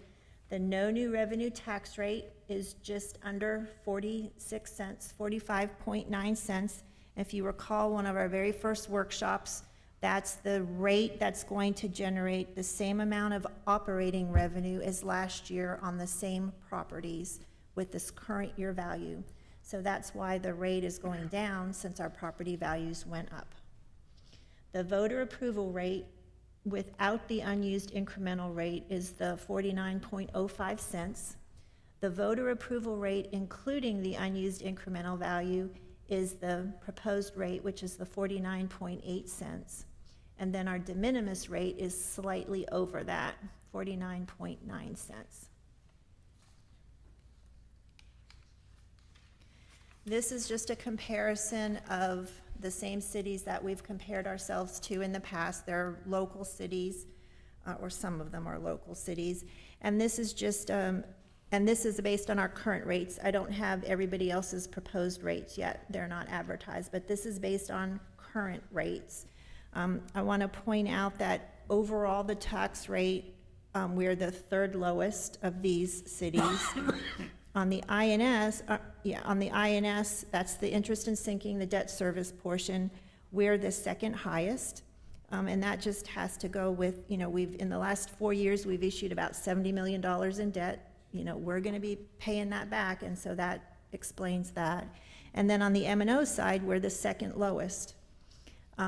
One thing I should mention is we do have the half-cent sales tax, and so it's not rare, but it's none of these other cities that we compare ourselves to have the half-cent sales tax to reduce property tax. So that's something to keep in mind when we do these comparisons. Our rate is about 8 cents. So if we didn't have the sales tax to reduce property tax, our property tax rate would probably be about 8 cents more than it currently is. Okay, so we're going to come back to, so that's it for property tax rates and general fund and debt service fund, but there are two other smaller funds that we hadn't gone over yet, and I wanted to make sure we get through all of them. The Belt Mill PID fund, this will be the third year. Next year will be the third year that we make assessments on that. The only expenses that are in there now are the administrative expenses. That's what we pay P3 to do. So they currently make the assessments for us and do the annual service plan. And then the other fund is the TERS fund. And next year will be the second year that we collect ad valorem taxes there. Our incremental value is just under 24 million. So that's the incremental value. Half of that is going to go into the TERS fund. Half of it will go into the general fund. And again, the only expenses that are projected in here are the P3, for P3, the administrative expenses. And I just have listed on here, not only does the city contribute to the TERS, we also have Tarrant County College and Tarrant County contributes here as well. And again, the numbers, there's not a whole lot there yet, but it'll build up pretty fast once they start going. So our next steps as far as the budget and the tax rate is the next item on the agenda, we're gonna ask you to vote on a proposed rate, not the final rate. That doesn't happen until August 15th. But we have to make an advertisement, we have to post to the website, we have to publish in the newspaper, and that's gonna happen on Friday, the 4th. Then we have a special council meeting called for our first public hearing of the budget. That'll be next Tuesday. And then, it's not on this list, but we are going to have a town hall meeting on the budget and tax rate, and that's going to be held August 9th. That's a Wednesday. It's gonna be at the rec center at 6 o'clock. So that's in addition to our public hearings that we're required to hold. We'll have a town hall meeting for anybody who's interested in that. We still have on the calendar, but it will be determined by y'all if you think it's necessary or not. We had scheduled for August 12th, which is a Saturday, a budget retreat, if you feel like there's more discussion that's necessary on the proposed budget. And then August 15th will be the public hearing on the tax rate. We'll adopt a budget and we'll adopt a tax rate. So that's all I've got on this item. Happy to answer any questions. Like I said, we gave you more detail tonight on the proposed budget. We're happy to sit with y'all individually if you've got more questions, or whatever we can do to make it more clear to y'all. Any questions, Mary, Cindy? Nick? No, it's, they went through it pretty well. Okay, so I guess we need to take a motion on the consideration and action regarding the proposed 2023-24 tax rate and notice of public. Right, that's the next item, 5C. And so I gave you a sample of the ad. And again, you're not. You did? Okay. As part of the agenda item 5C. I'm sorry, can't hear you. I was going to say, I'd like 2 clarifications added when we make the motion. Okay. One, I don't want us to spend the money on this crisis communications training until we have a syllabus and understand what it is. Okay. I'm all for crisis and things, but $15,000, I want to see a little bit more information about it. Okay. And then basically the same thing on the shed. Yeah, the shed wasn't included, so once we advertised the, and the reason being because we didn't know what the long-term thought would be regarding the animal shelter. Right. So now, we have some direction to find potential locations. The crisis communication, we've still got to get proposals, so that'll come back to the city council with a scope. Okay. One thing I forgot to mention that we want to kind of get everybody's thoughts on the flock camera system. Seems like it was well received and all questions were answered. That was not included in the proposed budget, but we can add that in and fund it from CCPD. I think the question is just how many cameras? There was it 14,000 and 28,000 off the top of my head? I'll be incorrect if I even tried to answer that question. I don't recall. So we're not voting on the budget or the tax rate tonight. So we can come back to you. We can talk about it at the next council meeting on the 8th, which is going to be a public hearing on the budget. So we can find out more information, take things out of the budget, add things to the budget. The only thing that we're doing on this next item, which is 5C, is just voting on the proposed rate. It's just acknowledging the fact that you have received the rates that I'm required to calculate and present to you by law, and that this is the proposed rate. And basically what we're saying is we're not going to go over this tax rate. You're not locked in. You can go under the tax rate. You can change the budget all that you want. This is just a requirement by law that we have to say You are aware of what the proposed tax rate is. We've gone over what the de minimis tax rate is, what the no new revenue tax rate is, what the voter approval tax rate is. And this is going to advertise it to our citizens to let them know these are the tax rates, this is what is proposed, and this is the date of the public hearing, so you can come and have your voice heard. Okay. So with the voter-approved tax rate, this would have to go on the ballot in November? No, ma'am. No. The voter approval rate is the rate that you can approve without any election. So if we pick the highest one, we can always go down. We don't have to, we don't have to stick with that. We did that in the past. Correct. We advertise at the highest rate, otherwise you have to start all over again, and you would have to re-advertise and redo the public hearings. Good. Okay, so we need to make a motion on the proposed tax rate. Yes, ma'am. Okay. We just need a record vote because that's part of the advertisement. Okay. So we need to make a motion for the proposed tax rate. Mayor, Oh, go ahead. Mayor Pro Tem, I make a motion that we accept the proposed tax rate to be advertised. And that's the That the 498769? I just had it and I lost it. It's the .498. Yeah, the .498769 As presented. as presented. Do we have a second? Nick?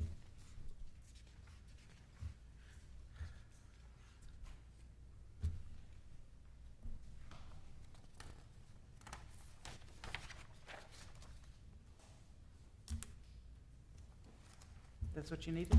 Yes, ma'am. Okay. That's all approved. Okay. Now, 5D, oh, that's Melanie. Melanie? Thank you. Okay. Just wanted to let you know, you have some information in your packets that we went out for bids for health insurance and for the ancillary benefits. So the first item is for the health insurance. So when we went out for bids, we were with Cigna for 3 years. So Cigna came back with a increase of 4.2%. And then we had bids from United Healthcare and from Blue Cross Blue Shield. So on United Healthcare, they came back at 6.5 decrease, and then Blue Cross Blue Shield came back at a 4.4% decrease. After talking to the insurance committee, we're going to get better benefits with Blue Cross Blue Shield, so we decided to go with Blue Cross Blue Shield to switch to them. After we adjusted after this memo went out, we adjusted some of the plans that they had available. So after doing that, we're going to continue to do the copay plan, the alternate copay plan, and the HSA plan, and then we also are offering an HMO plan for anybody that has family coverage for a cheaper rate. And with us changing those plans, instead of a 4.4 decrease, it's going to be a 10.2% decrease for health coverage. So on that, we just need to have approval from y'all to go with change coverages from Cigna to Blue Cross Blue Shield. And I'll answer any questions you have. Okay. Any questions? Cindy, Mary? Okay, I'll accept the motion. Mayor Pro Tem, I make a motion that we accept the recommendation to change health insurance carrier to Blue Cross Blue Shield, continue the flexible spending account benefit with Alt Bentley Yates, and continue health savings account benefit with UMB Bank. Do I have a second? Paul?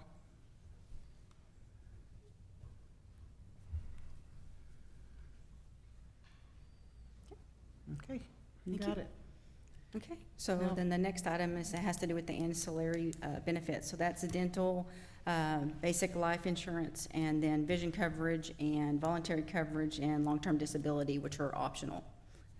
So basically, we went out for bids for them also. Instead of staying with Cigna, we ended up the committee decided to go with Renaissance. And so with Renaissance, we have a 2-year rate guarantee for the basic life, the voluntary life, the LTD, the vision, and the dental. And so basically, the dental went up a little bit, but we have better benefits. We have $1,500 versus $1,000.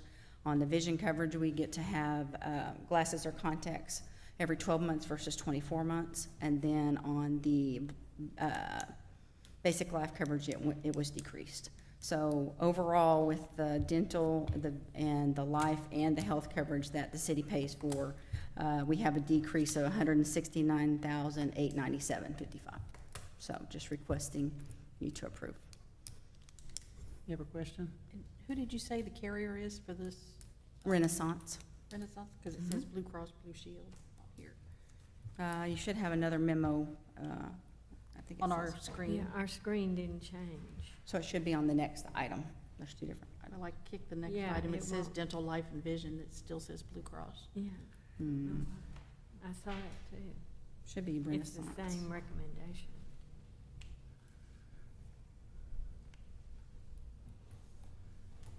And do those also have see where it says it? flex accounts?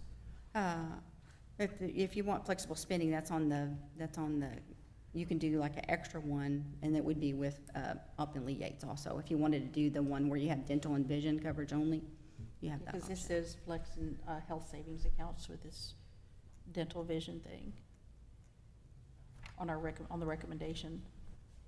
I don't know what you're looking It's at. on our screen right here. That's what's on our screen. Our Yeah, screen just it's right here on our won't change. screen. See, it's the same recommendation as the last item. Oh, so it's on the same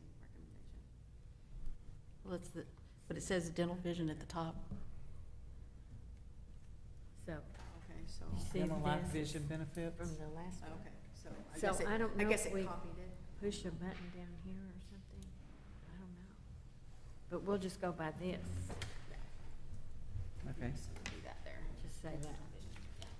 Just do what. You might mention Renaissance or whoever's gonna make the motion, so that way. Renaissance, yeah. No, but it's- Okay, so I guess we'll take the This didn't motion. change. Was there any other questions? I'm sorry, guys. Any other questions? Questions? Any questions? Okay, so we'll take a motion on this.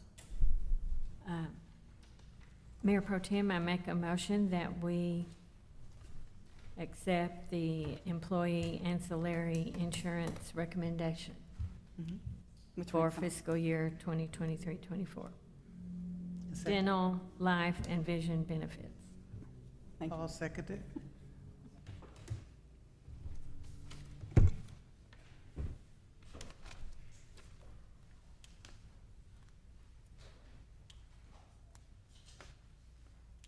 Hello? What happened? Oh, Mary, you got to vote. I did. Okay, now she did. Good job. Thank you. Okay, so you got it. Okay. We don't have executive session, so I guess now we can do an adjournment.